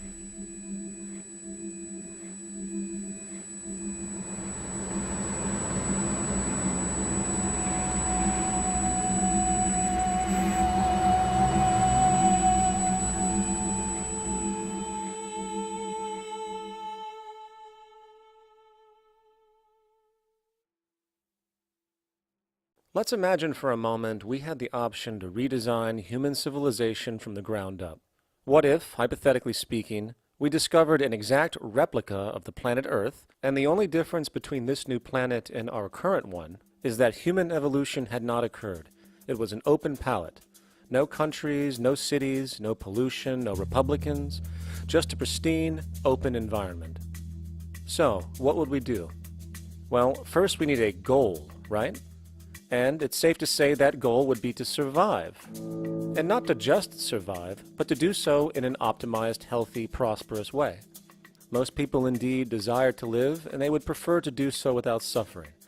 Therefore, the basis of this civilization needs to be as supportive and hence sustainable for human life as possible, taking into account the material needs of all the world's people, while trying to remove anything that could hurt us in the long run. That goal of, say, maximum sustainability understood, the next question regards our method. What kind of approach do we take? Well, let's see. Last I checked, politics was the method of social operation on Earth. So what do the doctrines of the Republicans, liberals, conservatives, or socialists have to say about societal design? Not a damn thing. Okay, then what about religion? Surely the great creator had to have left some blueprint somewhere. No, nothing I can find. Okay then, so what's left? It appears something called science. Science is unique in that its methods demand not only that the ideas proposed be tested and replicated, but everything science comes up with is also inherently falsifiable. In other words, unlike religion and politics, science has no ego, and everything it suggests accepts the possibility of being proven wrong eventually. It holds on to nothing and evolves constantly. Well, that sounds natural enough to me. So then, based on the current state of scientific knowledge in the early 21st century, along with our goal of maximum sustainability for the human population, how do we begin the actual process of construction? Well, the first question to ask, what do we need to survive? The answer, of course, are planetary resources. Whether it is the water we drink, the energy we use, the raw materials we utilize to create tools and shelter, the planet hosts an inventory of resources, many of which are demanded for our survival. So, given that reality, it then becomes critical to figure out what we have and where it is. This means we need to conduct a survey. We simply locate and identify every physical resource on the planet we can, along with the amount available at each location, from the deposits of copper, to the most potent locations for wind farms to produce energy, to the natural freshwater springs, to an assessment of the amount of fish in the ocean, to the most prime arable land for food cultivation, etc. But since we humans are going to be consuming these resources over time, we then realize that not only do we need to locate and identify, we also need to track. We need to make sure we don't run out of any of this stuff. That would be bad. And this means not only tracking our rates of use, but the rates of earthly regeneration as well, such as how long it takes for, say, a tree to grow or a spring to replenish. This is called dynamic equilibrium. In other words, if we use up trees faster than they can be grown back, we have a serious problem, for it is unsustainable. So then, how do we track this inventory, especially when we recognize that all of this stuff is scattered everywhere? We have large mineral mines in what we call Africa, energy concentrations in the Middle East, huge tidal power possibilities on the Atlantic coast of North America, the largest supply of freshwater in Brazil, etc. Well, once again, good old science has a suggestion. It's called systems theory. Systems theory recognizes that the fabric of the natural world, from human biology to the earthly biosphere to the gravitational pull of the solar system itself, is one huge synergistically connected system, fully interlinked. Just as human cells connect to form our organs, and the organs connect to form our bodies, and since our bodies cannot live without the earthly resources of food, air, and water, we are intrinsically connected to the earth, and so on. So, as nature suggests, we take all of this inventory and tracking data and create a system to manage it. a global resource management system, in fact, to account for every relevant resource on the planet. There is simply no logical alternative if our goal as a species is survival in the long run. We have to keep track as a whole. That understood, we can now consider production. How do we use all this stuff? What will our process of production be, and what do we need to consider to make sure it is as optimized as possible to maximize our sustainability? Well, the first thing that jumps right out at us is the fact that we need to constantly try and preserve. The planet's resources are essentially finite, so it is important that we be strategic. Strategic preservation is key. The second thing we recognize is that some resources are really not as good as others in their performance. In fact, some of this stuff, when put into use, has a terrible effect on the environment, which invariably hinders our own health. For example, oil and fossil fuels, no matter how you cut it, release some pretty destructive agents into the environment. Therefore, it is critical we do our best to use such things only when we really have to, if at all. Fortunately for us, we see a ton of solar, wind, tidal, wave, heat differential, and geothermal possibilities for energy production, so we can strategize objectively about what we use and where to avoid what could be called negative retroactions, or anything that results from production or use that damages the environment and hence ourselves.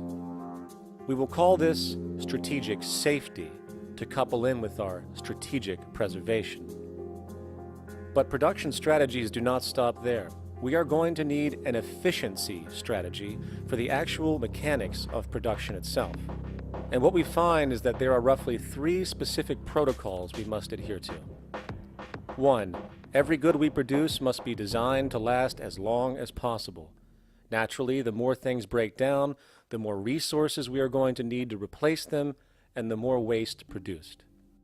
2. When things do break down or are no longer usable for whatever reason, it is critical that we harvest or recycle as much as we possibly can. So the production design must take this into account directly at the very earliest stages. 3. Quickly evolving technologies, such as electronics, which are subject to the fastest rates of technological obsolescence, would need to be designed to foreshadow and accommodate physical updates. The last thing we want to do is throw away an entire computer system just because it has only one broken part or is outdated. So we simply design the components to be easily updated, part by part, standardized and universally interchangeable, foreshadowed by the current trend of technological change. And when we realize that the mechanisms of strategic preservation, strategic safety, and strategic efficiency are purely technical considerations, devoid of any human opinion or bias, we simply program these strategies into a computer which can weigh and calculate all the relevant variables, allowing us to always arrive at the absolute best method for sustainable production based on current understandings. And while that might sound complex, all it is a glorified calculator. Not to mention, such multivariate decision-making and monitoring systems are already used across the world today for isolated purposes. It is simply a process of scaling it out. So, now we not only have our resource management system, but also a production management system, both of which are easily computer automated to maximize efficiency, preservation, and safety. The informational reality is that the human mind, or even a group of humans, cannot track what needs to be tracked. It must be done by computers, and it can be. And this brings us to the next level, distribution. What sustainability strategies make sense here? Well, since we know that the shortest distance between 2 points is a straight line, and since energy is required to power transport machines, the less transport distance, the more efficient. Producing goods in one continent and shipping them over to another only makes sense if the goods in question simply cannot be produced in the target area. Otherwise, it is nothing but wasteful. We must localize production so distribution is simple, fast, and requires the least amount of energy. We'll call this the proximity strategy. which simply means we reduce the travel of goods as much as possible, whether raw materials or finished consumer products. Of course, it might also be important to know what goods we are transporting and why, and this falls under the category of demand.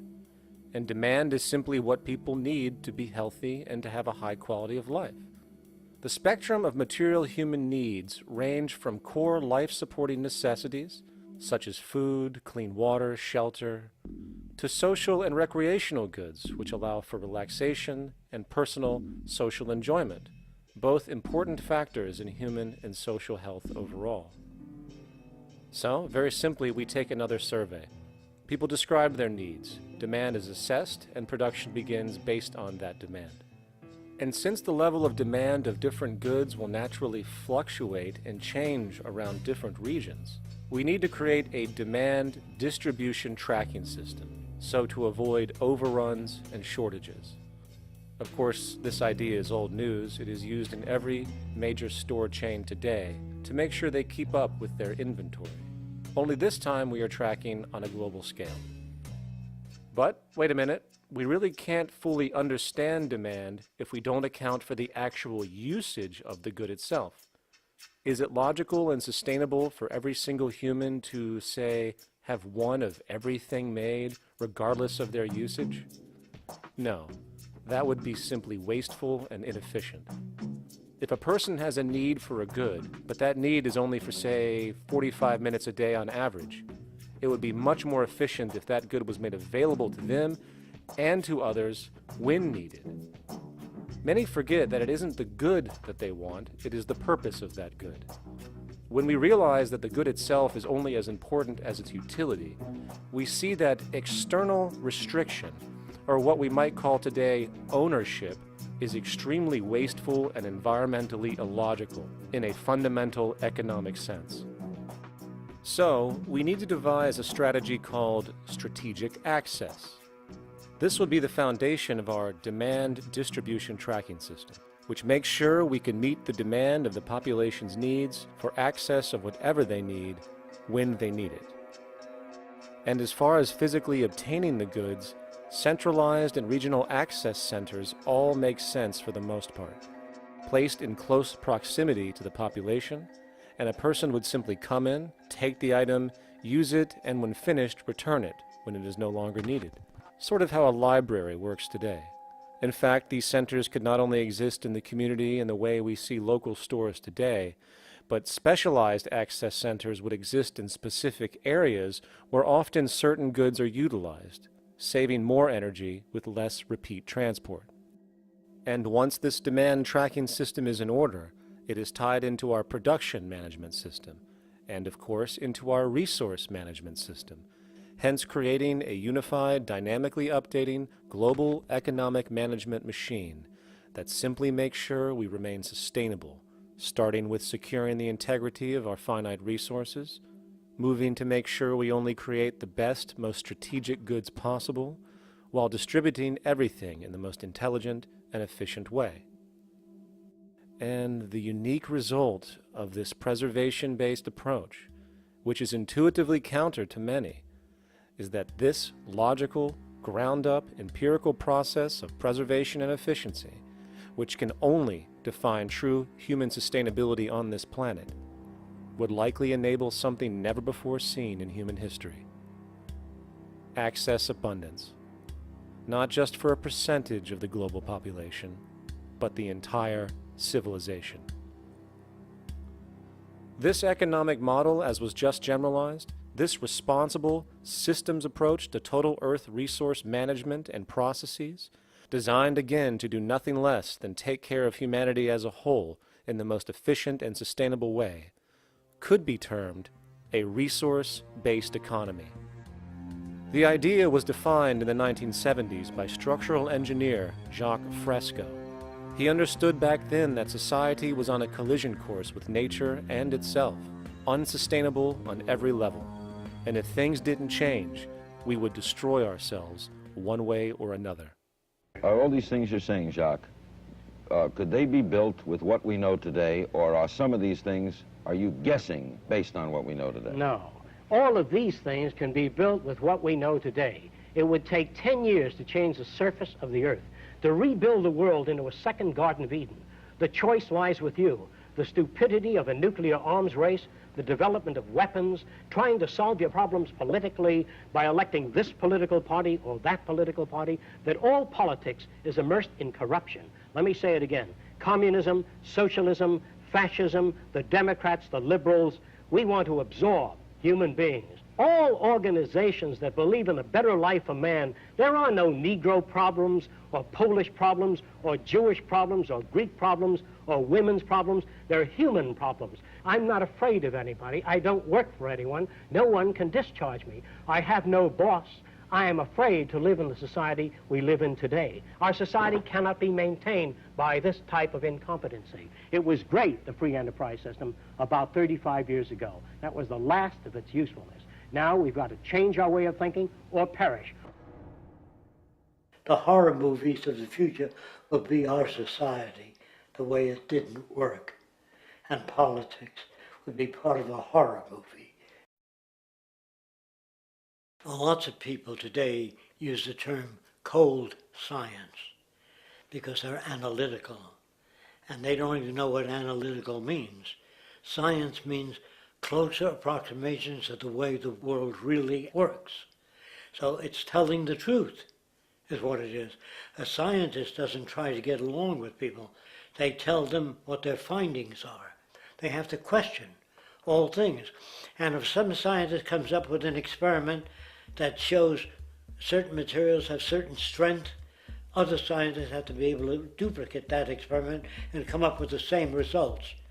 Even if a scientist feels that an airplane wing, due to mathematics or calculations, can hold up a given amount of weight, they still pile sandbags on it to see when it breaks. And they say, you know, my calculations are right, or they're not correct. I love that system because it's free of bias and free of thinking that math can solve all the problems. You have to put your math to test also. I think that every system that can be put to test should be put to test. And that all decisions should be based upon research. A resource-based economy is simply the scientific method applied to social concern, an approach utterly absent in the world today. Society is a technical invention, and the most efficient methods of optimized human health, physical production, distribution, city infrastructure, and the like reside in the field of science and technology, not politics or monetary economics. It operates in the same systematic way as, say, an airplane, and there is no Republican or liberal way to build an airplane. Likewise, nature itself is the physical referent we use to prove our science, and it is a set system, emerging only from our increased understanding of it. In fact, it has no regard for what you subjectively think or believe to be true. Rather, it gives you an option. You can learn and fall in line with its natural laws and conduct yourself accordingly, invariably creating good health and sustainability, or you can go against the current to no avail. It doesn't matter how much you believe you can just stand up right now and walk on the wall next to you. The law of gravity will not allow it. If you do not eat, you will die. If you are not touched as an infant, you will die. As harsh as it may sound, nature is a dictatorship, and we can either listen to it and come in harmony with it, or suffer the inevitable adverse consequences. So, a resource-based economy is nothing more than a set of proven, life-supporting understandings where all decisions are based upon optimized human and environmental sustainability. It takes into account the empirical life ground, which every human being shares as a need, regardless, again, of their political or religious philosophy. There is no cultural relativism to this approach. It isn't a matter of opinion. Human needs are human needs, and having access to the necessities of life, such as clean air, nutritious food, and clean water, along with a positively reinforcing, stable, nurturing, and non-violent environment, is demanded for our mental and physical health, our evolutionary fitness, and hence the species' survival itself.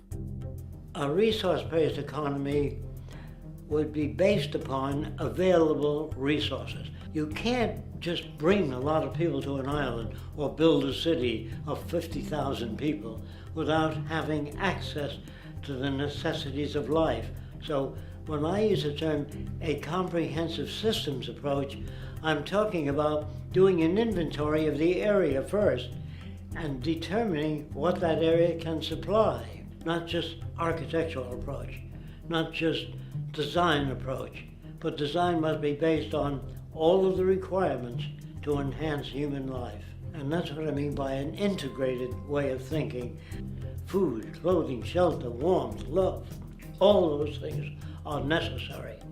If you deprive people of any of them, you have a lesser human being, less capable of functioning. As previously outlined, a resource-based economy's ground-up, global, systems approach to extraction, production, and distribution is based upon a set of true economic mechanisms, or strategies, which guarantee efficiency and sustainability in every area of the economy. So, continuing this train of thought regarding logical design, what is next in our equation? Where does all this materialize? Cities. The advent of the city is a defining feature of modern civilization. Its role is to enable efficient access to the necessities of life, along with increased social support and community interaction. So how would we go about designing an ideal city? What shape should we make it? Square? Trapezoid? Well, given we're going to be moving around the thing, we might as well make it as equidistant as possible for ease, hence the circle. What should the city contain? Well, naturally we need a residential area, a goods production area, a power generation area, an agricultural area. But we also need nurturing as human beings, hence culture, nature, recreation, and education. So let's include a nice open park, an entertainment events area for cultural purposes and socializing, and educational and research facilities. And since we're working with a circle, it seems rational to place these functions in belts based on the amount of land required for each goal, along with ease of access. Very good. Now, let's get down to specifics. First, we need to consider the core infrastructure, or intestines, of the city organism. These would be the water, good, waste, and energy transport channels. Just as we have water and sewage systems under our cities today, we would extend this channeling concept to integrate waste recycling and delivery itself. No more mailmen or garbage men. It is built right in. We could even use automated pneumatic tubes and similar technologies. Same goes for transport. It needs to be integrated and strategically designed to reduce or even remove the need for wasteful, independent automobiles.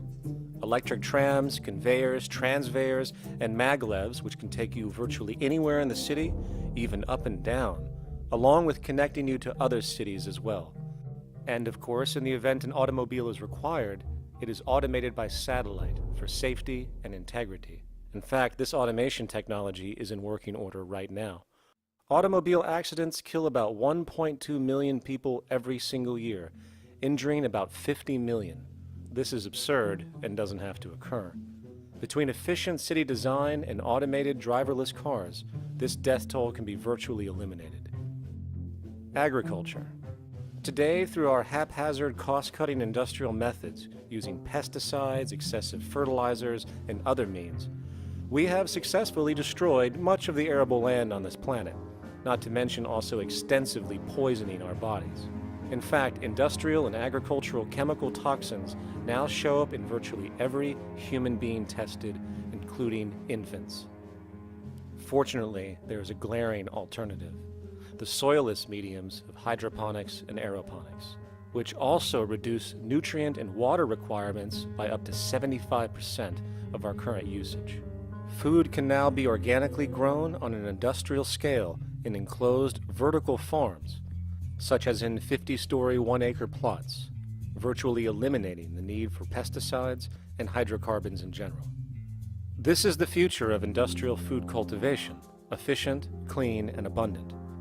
So, such advanced systems would be, in part, what comprise our agricultural belt, producing all the food required for the entire city's population, with no need to import anything from the outside, saving time, waste, and energy. And speaking of energy, the energy belt would work in a systems approach to extract electricity from our abundant renewable mediums. specifically wind, solar, geothermal, and heat differentials, and if near water potentials, tidal and wave power. To avoid intermittency and make sure a positive net energy return occurs, these mediums would operate in an integrated system, powering each other when needed, while storing excessive energy to large supercapacitors under the ground, so nothing can go to waste. And not only does the city power itself, particular structures will also power independently and generate electricity through photovoltaic paints, structural pressure transducers, the thermocouple effect, and other current but underutilized technologies. But of course, this begs the question, how does this technology and goods in general get created in the first place? This brings us to production. The industrial belt, apart from having hospitals and the like, would be the hub of factory production. Completely localized overall, it would of course obtain raw materials by way of the global resource management system just discussed, with demand being generated by the population of the city itself. As far as the mechanics of production, we need to discuss a new, powerful phenomenon, which was sparked very recently in human history and is on pace to changing everything. It's called mechanization, or the automation of labor. Well, if you look around you, you'll notice that almost everything that we use today is built automatically. Your shoes, your clothes, your home appliances, your car, and so on, they are all built by machines in an automatic way. Can we say that the society has not been influenced by these major technological advancements? Of course not. These systems really dictate new structures and new needs, and they make a lot of other things obsolete. So we've been going up in the development and use of technology in an exponential way. So definitely automation is going to continue. You cannot stop technologies that just make sense. Labor automation through technology is at the bottom of every major social transformation in human history. From the agricultural revolution and the invention of the plow, to the industrial revolution and the invention of the powered machine, to the information age we live in now through essentially the invention of advanced electronics and computers.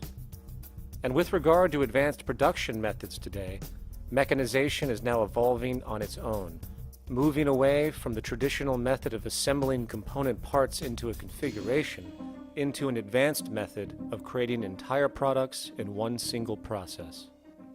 Like most engineers, I'm fascinated by biology because it's so full of examples of extraordinary pieces of engineering. And what biology is the study of things that copy themselves. Of course, that's good a definition of life as we've got. Again, as an engineer, I've always been intrigued by the idea of machines that would copy themselves.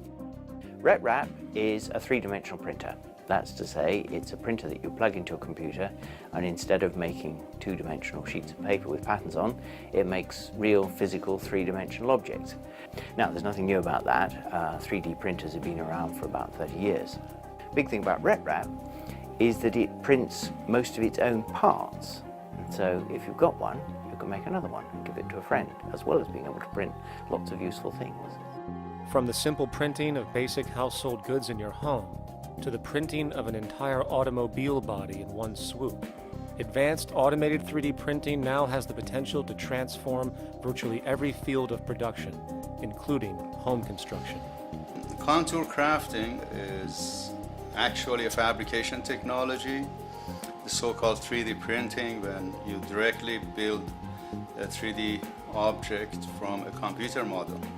Using contour crafting, it will be possible to build a 2,000 square foot home entirely by the machine in one day. The reason that people are interested in automating construction is that it really brings a lot of benefits. For example, construction is pretty labor intensive, and although it provides job for a sector of the society, it also has issues and complications. For example, construction is the most dangerous job that there is. It is worse than mining and agriculture. It has got the highest level of fatality almost in every country. Another issue is the waste. An average home in the United States has 3 to 7 tons of waste. So this is huge if we look at the impact of construction and knowing that about 40% of all materials in the world are used in construction. So big waste of energy and resources and big damage to the environment as well. Making homes using hammers and nails and wood with the state of our technology today is really absurd and will go the way of our labor class in regards to manufacturing in the United States. Recently, there was a study by economist David Autor of MIT that states that our middle class is obsolete and being replaced by automation. Quite simply, mechanization is more productive, efficient, and sustainable than human labor in virtually every sector of the economy today. Machines do not need vacations, breaks, insurance, pensions, and they can work 24 hours a day every day. The output potential and accuracy compared to human labor is unmatched. The bottom line, repetitive human labor is becoming obsolete and impractical across the world, and the unemployment you see around you today is fundamentally the result of this evolution of efficiency in technology. For years, market economists have dismissed this growing pattern, which could be called technological unemployment, because of the fact that new sectors always seem to emerge to reabsorb the displaced workers. Today, the service sector is the only real hub left and currently employs over 80% of the American workforce, with most industrialized countries maintaining a similar proportion. However, this sector is now being challenged increasingly by automated kiosks, automated restaurants, and even automated stores. Economists today are finally acknowledging what they have been denying for years. Not only is technological unemployment exasperating the current labor crisis we see across the world due to the global economic downturn, but the more the recession deepens, the faster the industries are mechanizing. The catch, which is not realized, is that the faster they mechanize to save money, the more they displace people, the more they reduce public purchasing power. This means that while the corporation can produce everything more cheaply, fewer and fewer people will actually have money to buy anything, regardless of how cheap they become. The bottom line is that the labor for income game is slowly coming to an end. In fact, if you take a moment to reflect on the jobs which are in existence today, which automation could take over right now if applied, 75% of the global workforce could be replaced by mechanization tomorrow.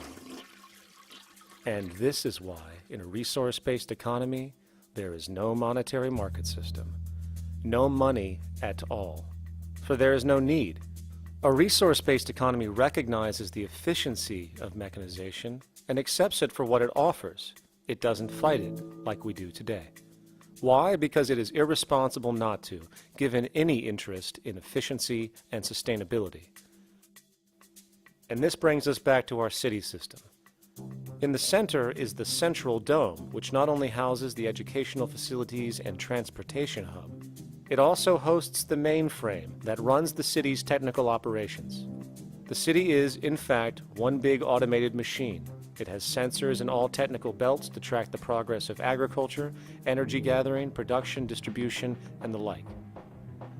Now, would people be needed to oversee these operations in the event of a malfunction or the like?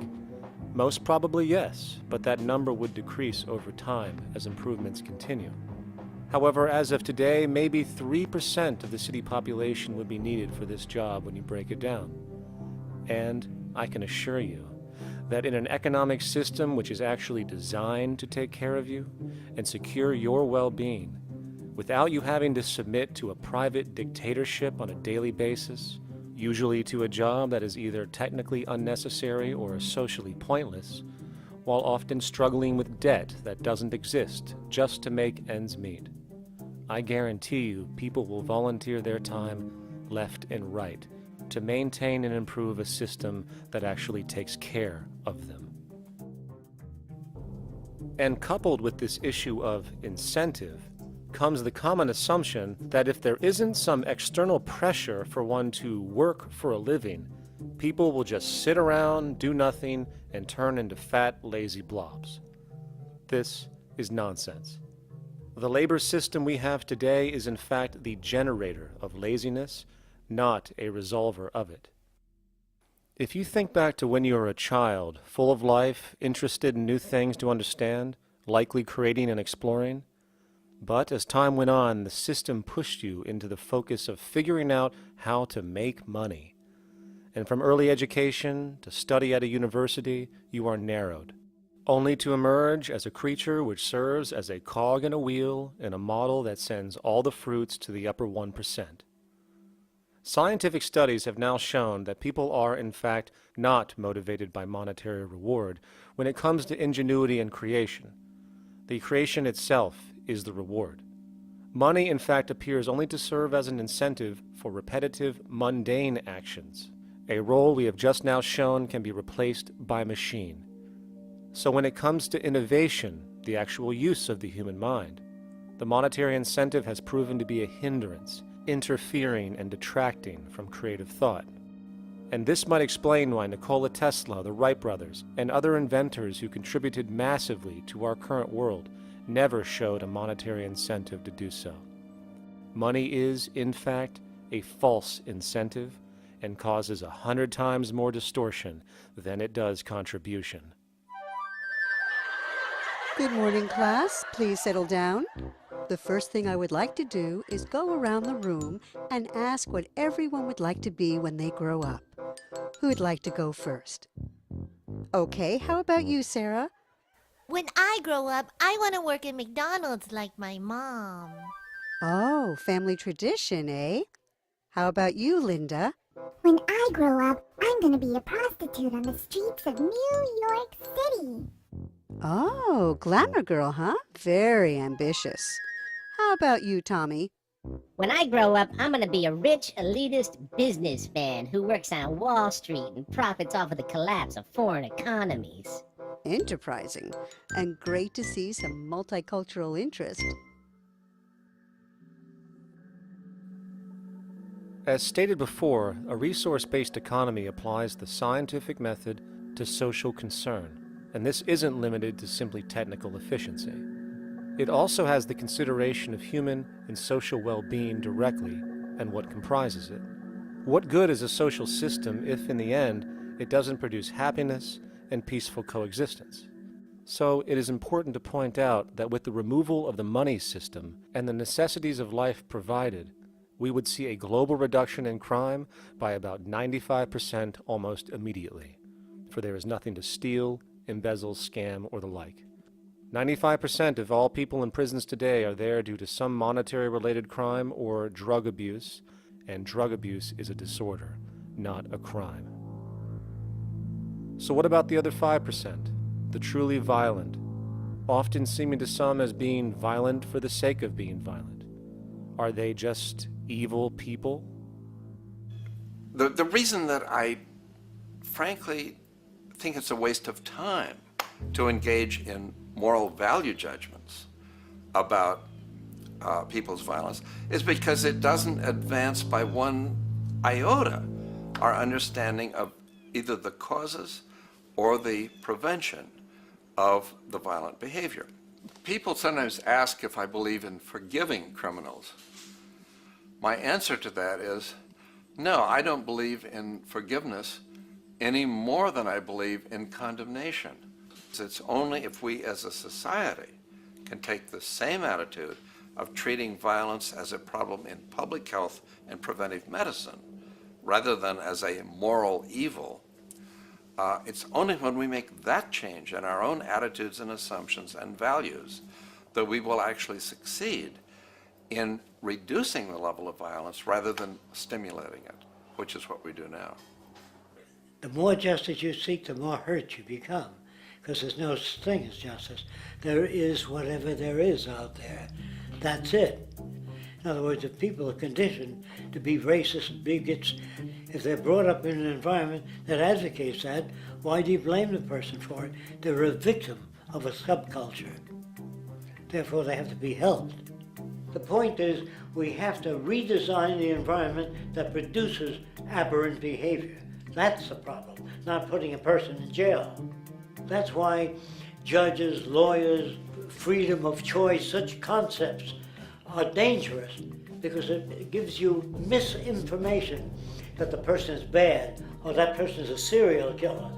Serial killers are made, just like soldiers become serial killers with a machine gun.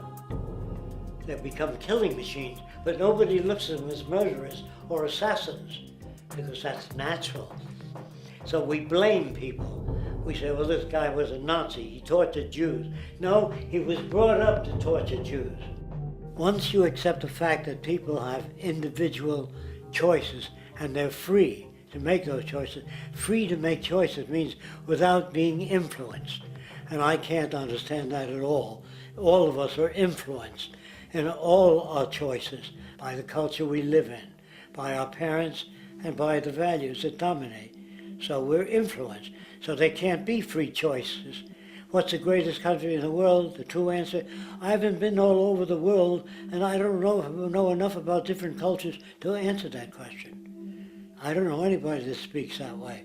They say, it's good old USA, the greatest country in the world. There's no survey. Have you been to India? No. Have you been to England? No. Have you been to France? No. What do you make your assumptions on? They can't answer. They get mad at you. They say, well, God damn it, who the hell are you to tell me what to think? You know, don't forget, you're dealing with aberrated people. They're not responsible for their answers.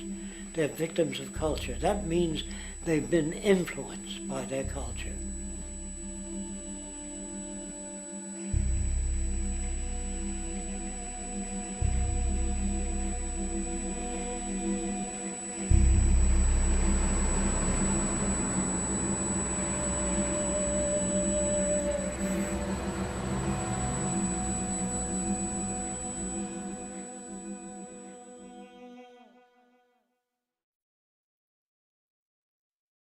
When we consider a resource-based economy, there are often a number of arguments that tend to come up with regard to the efficiency. Hey! Now hold on just a minute. Yes? I know what this is. This is called Marxism, buddy.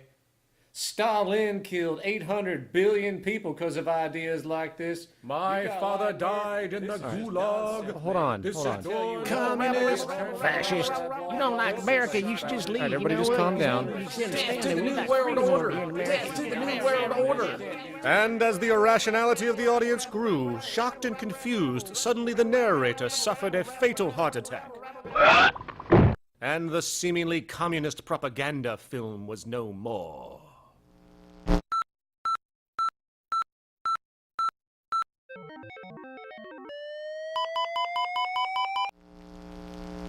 You know, I've said that sort of thing to people in think tank type of situations, and you know, these Club of Rome types and so forth. Marxist. What Marxist? Where did that come from? You know, they got this icon they hold on to as their holy grail, and it's such an easy one, you know. People ask if I'm a socialist or a communist or a capitalist, and I say I'm none of the above. And why do you think that those are the only options? All of those political constructs were created by writers who assumed that we lived on a planet of infinite resources. Not a one of those political philosophies even contemplates that there might be a shortage of anything. I believe that communism, socialism, free enterprise, fascism are part of social evolution, that you can't take a giant step from one culture to another, but they're in-between systems. Before there's any ism, we've got a life ground, and the life ground is, as I just described most easily, it's all the conditions required to take your next breath, and that involves the air you breathe, the water you get, the safety you have, the education you can access, all these things that we share and use and that no life in any culture can do without. So we've got to reset down to the life ground, and the life ground is no longer any ism. It's life value analysis.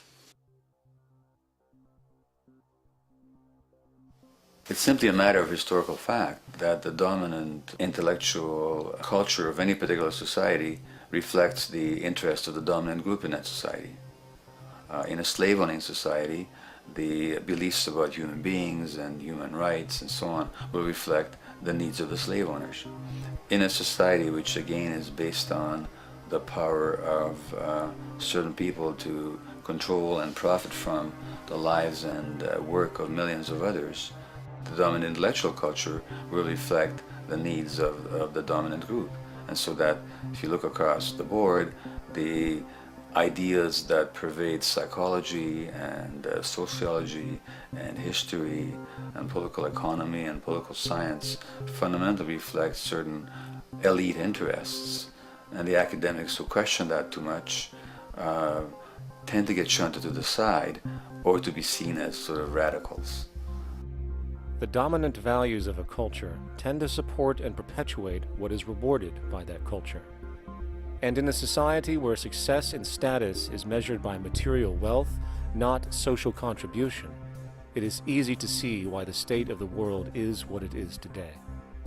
We are dealing with a values system disorder, completely denatured, where the priority of personal and social health have become secondary to the detrimental notions of artificial wealth and limitless growth.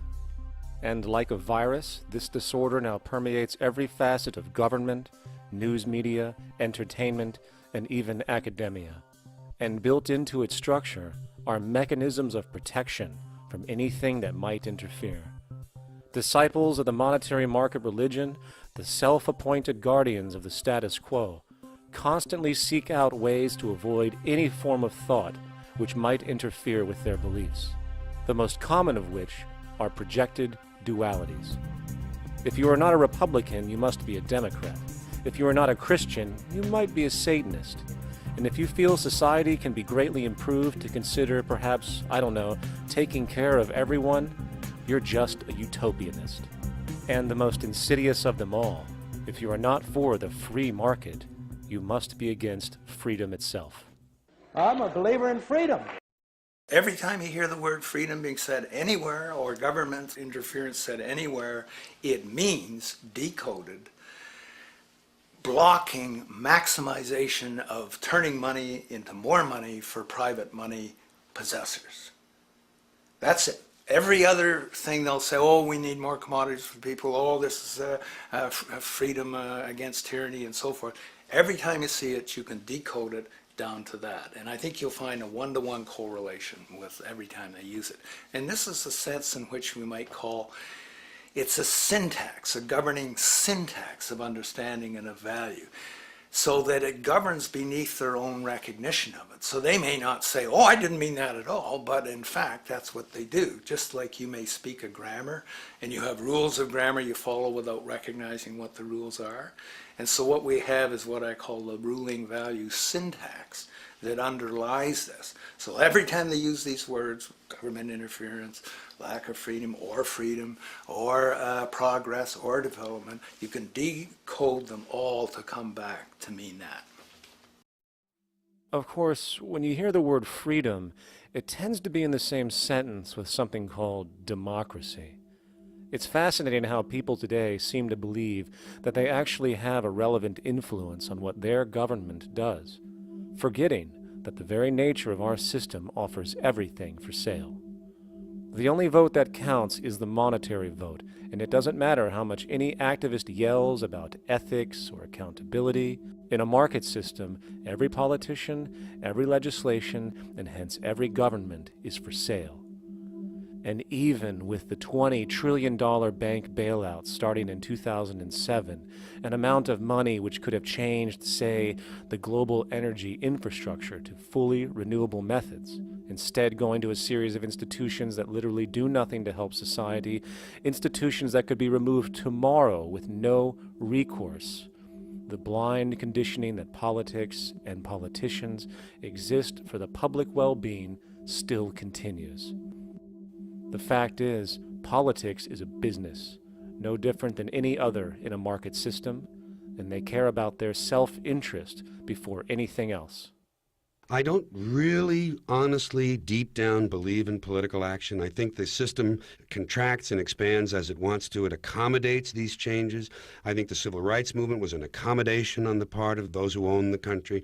I think they see where their self-interest lies. They see a certain amount of freedom seems good, an illusion of liberty. Give these people a voting day every year so that they'll have the illusion of meaningless choice. Meaningless choice that we go like slaves and say, "Oh, I voted." The limits of debate in this country are established before the debate even begins, and everyone else is marginalized. They're made to seem either to be communists or some sort of disloyal person, a kook, there's a word, and now it's conspiracy. See, they've made that something that should not be even entertained for a minute, that powerful people might get together and have a plan.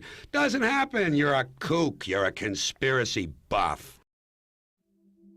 And of all the mechanisms of defense of this system, there are two that repeatedly come up. The first is this idea that the system has been the cause of the material progress we have seen on this planet. Well, no. There are basically two root causes which have created the increased so-called wealth and population growth we see today. One, the exponential advancement of production technology, hence scientific ingenuity. And two, the initial discovery of abundant hydrocarbon energy, which is currently the foundation of the entire socioeconomic system. The free market, capitalist, monetary market system, whatever you want to call it, has done nothing but ride the wave of these advents with a distorted incentive system and a haphazard, grossly unequal method of utilizing and distributing those fruits. The second defense is a belligerent social bias generated from years of propaganda, which sees any other social system as a route to so-called tyranny, with various name droppings of Stalin, Mao, Hitler, and the death tolls they generated. Well, as despotic as these men might have been, along with the societal approaches they perpetuated, when it comes to the game of death, when it comes to the systematic daily mass murder of human beings, nothing in history compares to what we have today. Famines throughout at least the last century of our history have not been caused by a lack of food. They've been caused by relative poverty. The economic resources were so inequitably distributed that the poor simply didn't have enough money with which to buy the food that would have been available if they could have afforded to pay for it. That would be an example of structural violence. Another example, in Africa and some other areas, but I'll particularly focus on Africa, tens of millions of people are dying of AIDS. Why are they dying? It's not because we don't know how to treat AIDS. We have, millions of people in the wealthy countries are getting along remarkably well because they have the medicines that will treat it. The people in Africa who are dying of AIDS are not dying because of the HIV virus. They're dying because they don't have the money with which to pay for the drugs that would keep them alive. Gandhi saw this. He said the deadliest form of violence is poverty. And that's absolutely right. Poverty kills far more people than all the wars in history, more people than all the murderers in history, more than all the suicides in history. Not only does structural violence kill more people than all the behavioral violence put together, structural violence is also the main cause of behavioral violence.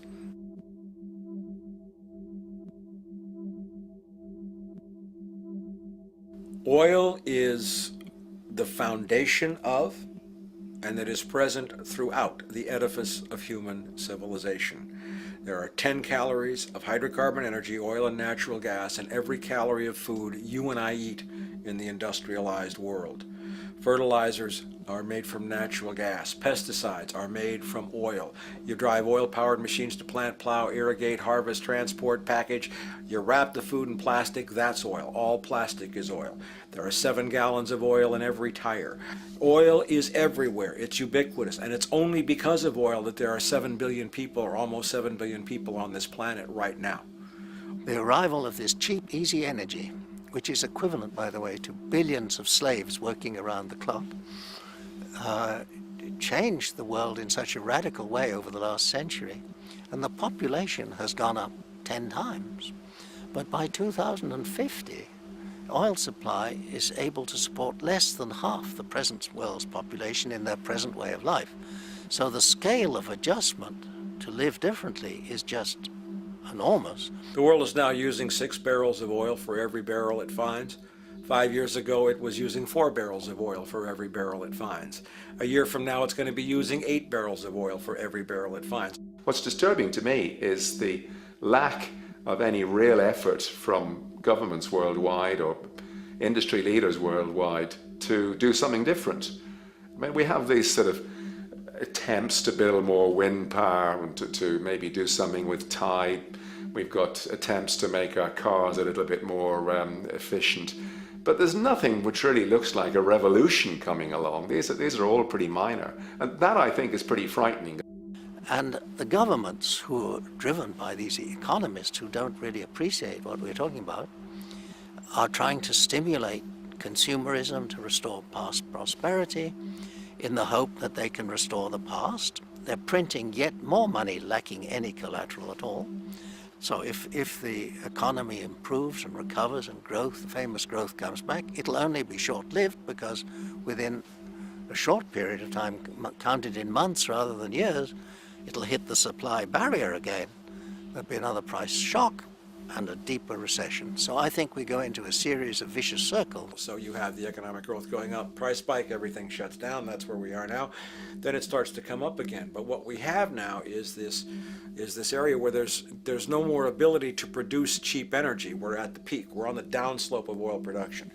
No way you're going to get any more out of the ground any faster, which means that things shut down. The price of oil drops, which it did in early 2009, but then as you have an ersatz so-called recovery, the price of oil starts to come back. It's recently been hovering around $80 a barrel, and what we see is at $80 a barrel now, with the economic and financial collapse, people are having a hard time affording that. World oil production right now is about 86 million barrels a day. Over 10 years, you're looking at roughly 40 million barrels a day having to be replaced.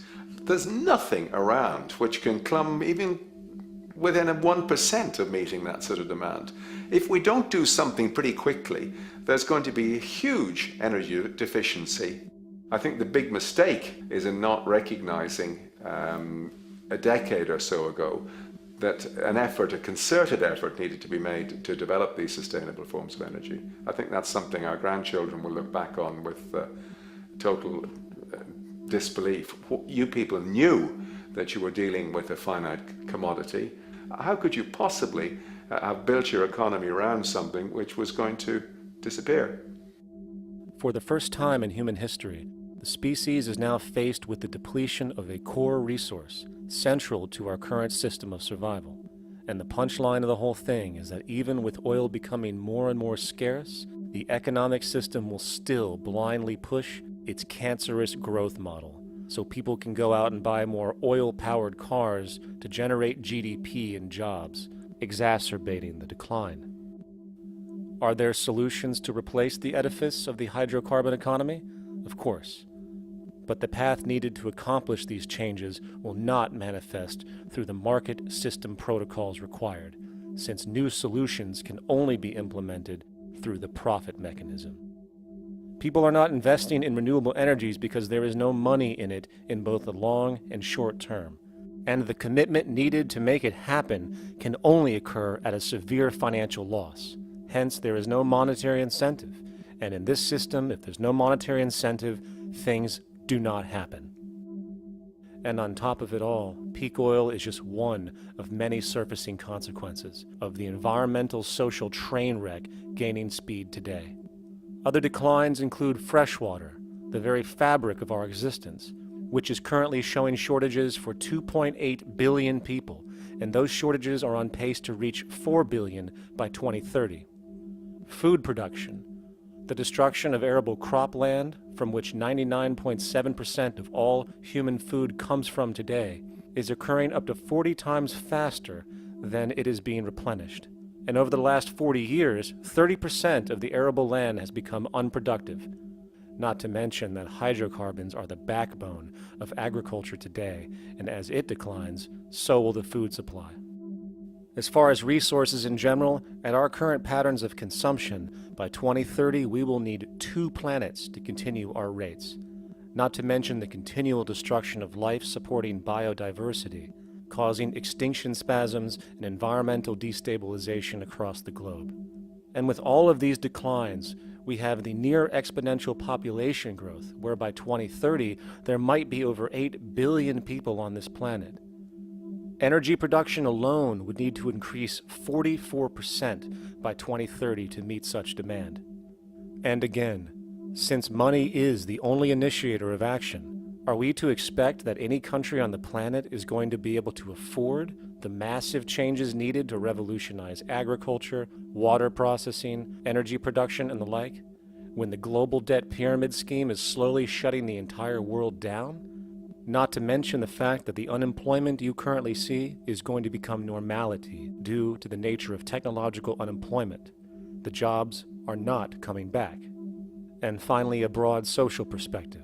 From 1970 to 2010, poverty on this planet doubled due to this system. And given our current state, do you honestly think we will see anything less than more doubling, more suffering, and more mass starvation?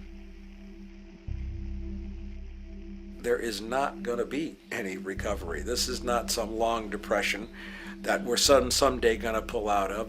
I think the next phase we're going to see after the next round of economic collapse is massive civil unrest, when employment checks stop being paid because the states have no money left. And when things get so bad that people lose confidence in their elected leaders, they will demand change if we don't kill each other in the process or destroy the environment. I'm just afraid that we might get to the point of no return. And that bothers me no end. We do all we can to avoid that condition. It's clear that we're on the verge of a great transition in human life. What we face now is this fundamental change of the life we've known over the last century. There has to be a link between the economy and the resources of this planet, the resources being, of course, all animal and plant life, the health of the oceans and everything else.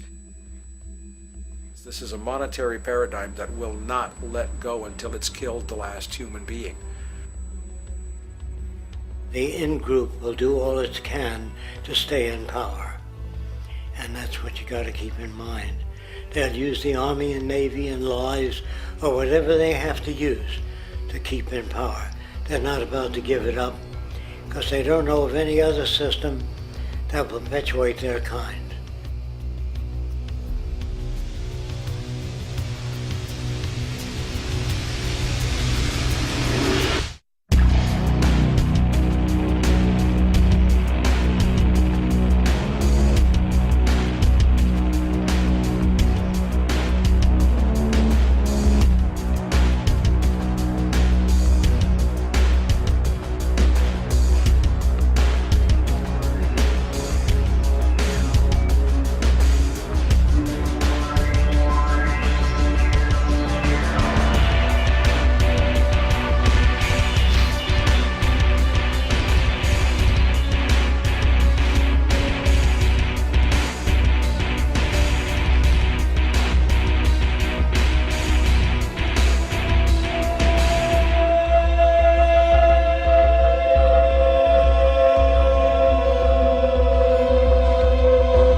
a straight and stronger course to the corner of your life.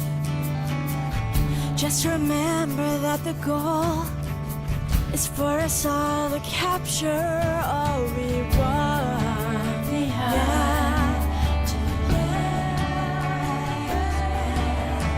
Don't surround yourself with yourself. Move on back to squares. Send an instant karma to me, and I shall live with love and care for yourself. 'Cause it's time and time of your time, and its news is captured for the Queen to use.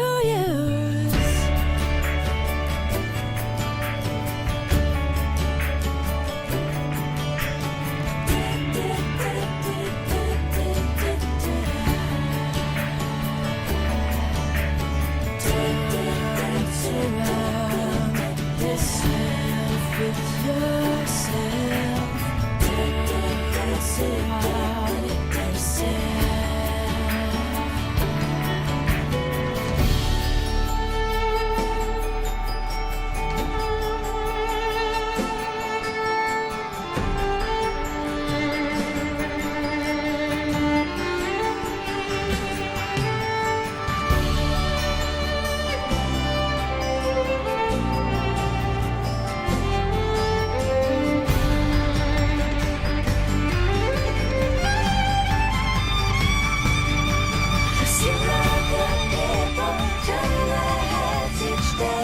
Satisfied, I'm on my way.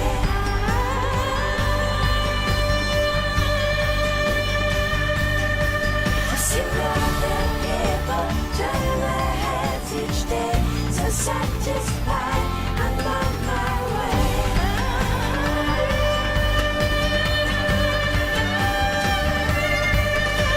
other people turn their heads each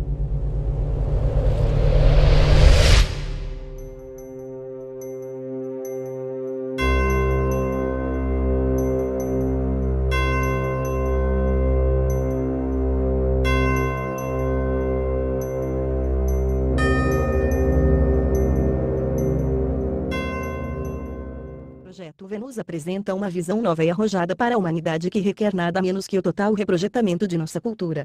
Hoje, existem muitas pessoas preocupadas com os sérios problemas que confrontam nossa sociedade moderna, como desemprego, crimes violentos, substituição de humanos pela tecnologia, superpopulação e declínio nos ecossistemas terrestres. Como você verá, o projeto Vênus se dedica a enfrentar todos esses problemas ao envolver-se ativamente em pesquisas, desenvolvimento e aplicação de soluções viáveis. Através do uso de abordagens inovadoras para a conscientização social, incentivos educacionais e aplicação consistente do melhor que a ciência e tecnologia têm a oferecer, diretamente ao sistema social, oferecendo um plano abrangente para a restauração social no qual os seres humanos, a tecnologia e a natureza serão capazes de coexistir num estado de equilíbrio dinâmico sustentável e de longo prazo. O Projeto Vênus é uma organização que propõe um plano factível de ação para a mudança social, que trabalha por uma civilização global pacífica e sustentável. Ele delineia uma alternativa para lutar por uma situação na qual os direitos humanos não sejam mais proclamações no papel, mas sim, um modo de vida. Uma vez que nós compreendamos que a integridade de nossa existência como pessoa está diretamente relacionada à integridade do planeta Terra, da vida e de todos os outros seres humanos, teremos então um caminho predefinido. Além disso, quando percebermos que são a ciência, a tecnologia e, portanto, a criatividade humana que trazem progresso para nossas vidas, seremos capazes de reconhecer nossas verdadeiras prioridades para o crescimento pessoal e social para o progresso. Posto isso, podemos ver que a religião, a política e o sistema de trabalho baseado em dinheiro, competição são modos desatualizados de operação social que agora precisam ser abortados e transcendidos. Nossa meta é um sistema social que funciona sem dinheiro ou política, ao mesmo tempo em que permite que as superstições percam terreno à medida que a educação avançar. Ninguém tem o direito de dizer ao outro em que acreditar, pois nenhum ser humano tem a compreensão completa de nenhum assunto. Entretanto, se prestarmos atenção aos processos naturais da vida, podemos ver como eles se alinham à natureza e assim nosso caminho fica mais claro. Por exemplo, muitas pessoas estão preocupadas com o crescimento populacional, enquanto comentários assustadores de pessoas como Kissinger sugerem que seja necessário algum tipo de redução. Porém, a pergunta principal continua sendo: por que o crescimento populacional é tão ruim assim? A resposta é, em uma perspectiva científica, o planeta pode suportar muito mais pessoas se necessário, desde que haja investimentos em alta tecnologia. Cerca de 70% do nosso planeta é coberto de água, e cidades construídas sobre o mar, um dos muitos projetos de Jacques Fresco, são o próximo passo. Por sua vez, a educação sobre o funcionamento da vida informará as pessoas sobre as consequências de seus interesses reprodutivos e o crescimento populacional será reduzido naturalmente à medida que as pessoas percebam como elas estão ligadas ao planeta e à capacidade de sustentação. Na verdade, o único verdadeiro governo que pode haver é o gerenciamento da terra e de seus recursos. A partir daí, todas as possibilidades podem ser consideradas. Por isso, é necessária uma unificação intelectual entre os países, pois as informações mais valiosas que podemos ter como espécie são uma avaliação detalhada e completa do que temos nesse planeta. Assim como você avalia o solo e os recursos antes de plantar algo, precisamos fazer o mesmo com o planeta para otimizar aquilo que podemos fazer enquanto espécie, em termos de recursos. Naturalmente, muitos que analisarem as ideias apresentadas vão perguntar: como podemos fazer isso, considerando o sistema de valores distorcidos em vigência? Como faremos essa transição? Essa é a pergunta mais difícil. A resposta: temos que começar de algum lugar. Há muitas coisas que podem ser feitas por uma única pessoa ou comunidade que podem começar a moldar essa visão. O passo mais importante é a educação. As metas são as seguintes: 1. Realizar a Declaração dos Recursos Mundiais como patrimônio comum de todas as pessoas. 2. Transcender as divisões artificiais que hoje arbitrariamente separam as pessoas. 3. Substituir economias nacionalistas baseadas em dinheiro por uma economia baseada em recursos. 4. Ajudar na estabilização da população mundial através da educação e do uso voluntário de contraceptivos. 5. Regenerar e restaurar o meio ambiente de acordo com o melhor de nossa capacidade. 6. Reprojetar cidades, sistemas de transporte, agroindústrias e fábricas para que sejam energeticamente eficientes, limpos e capazes de servir convenientemente às necessidades de todas as pessoas. 7. Livrar-se gradualmente das entidades corporativas e dos governos, locais, nacionais ou supranacionais, como meios de gestão social. 8. Compartilhar e aplicar novas tecnologias para o benefício de todas as nações. 9. Desenvolver e usar fontes de energia limpas e renováveis. 10. Produzir a mais alta qualidade em produtos para o benefício das pessoas do mundo inteiro. 11. Exigir estudos sobre o impacto ambiental antes da construção de quaisquer megaprojetos. 12. Encorajar um mais amplo espectro de criatividade e incentivo a empreendimentos construtivos. 13. Superar o nacionalismo, o fanatismo e o preconceito através da educação. 14. Eliminar o elitismo, seja técnico ou de qualquer outra forma. 15. Delinear metodologias através de pesquisas meticulosas em vez de opiniões aleatórias. 16. Melhorar a comunicação nas escolas para que a nossa língua seja relevante às condições físicas do mundo. 17. Fornecer não só as necessidades básicas de sobrevivência, como também desafios que estimulem a mente ao mesmo tempo em que enfatizam a individualidade em detrimento da uniformidade. 18. Finalmente, preparar as pessoas intelectual e emocionalmente para as mudanças e desafios que vêm pela frente. Nossa esperança é termos encontros regionais em tantas cidades, estados e países quanto for possível. Nós aqui do Movimento ZEITGEIST vamos trabalhar para oferecer material em todas as línguas que pudermos e faremos o possível para ajudar cada subgrupo. Nós nunca pediremos dinheiro. Ouça, nós nunca pediremos dinheiro. Estamos aqui para ajudar, pois entendemos uma verdade central que está esquecida há muito tempo. Quanto mais você dá, mais você recebe. Obrigado por sua ajuda.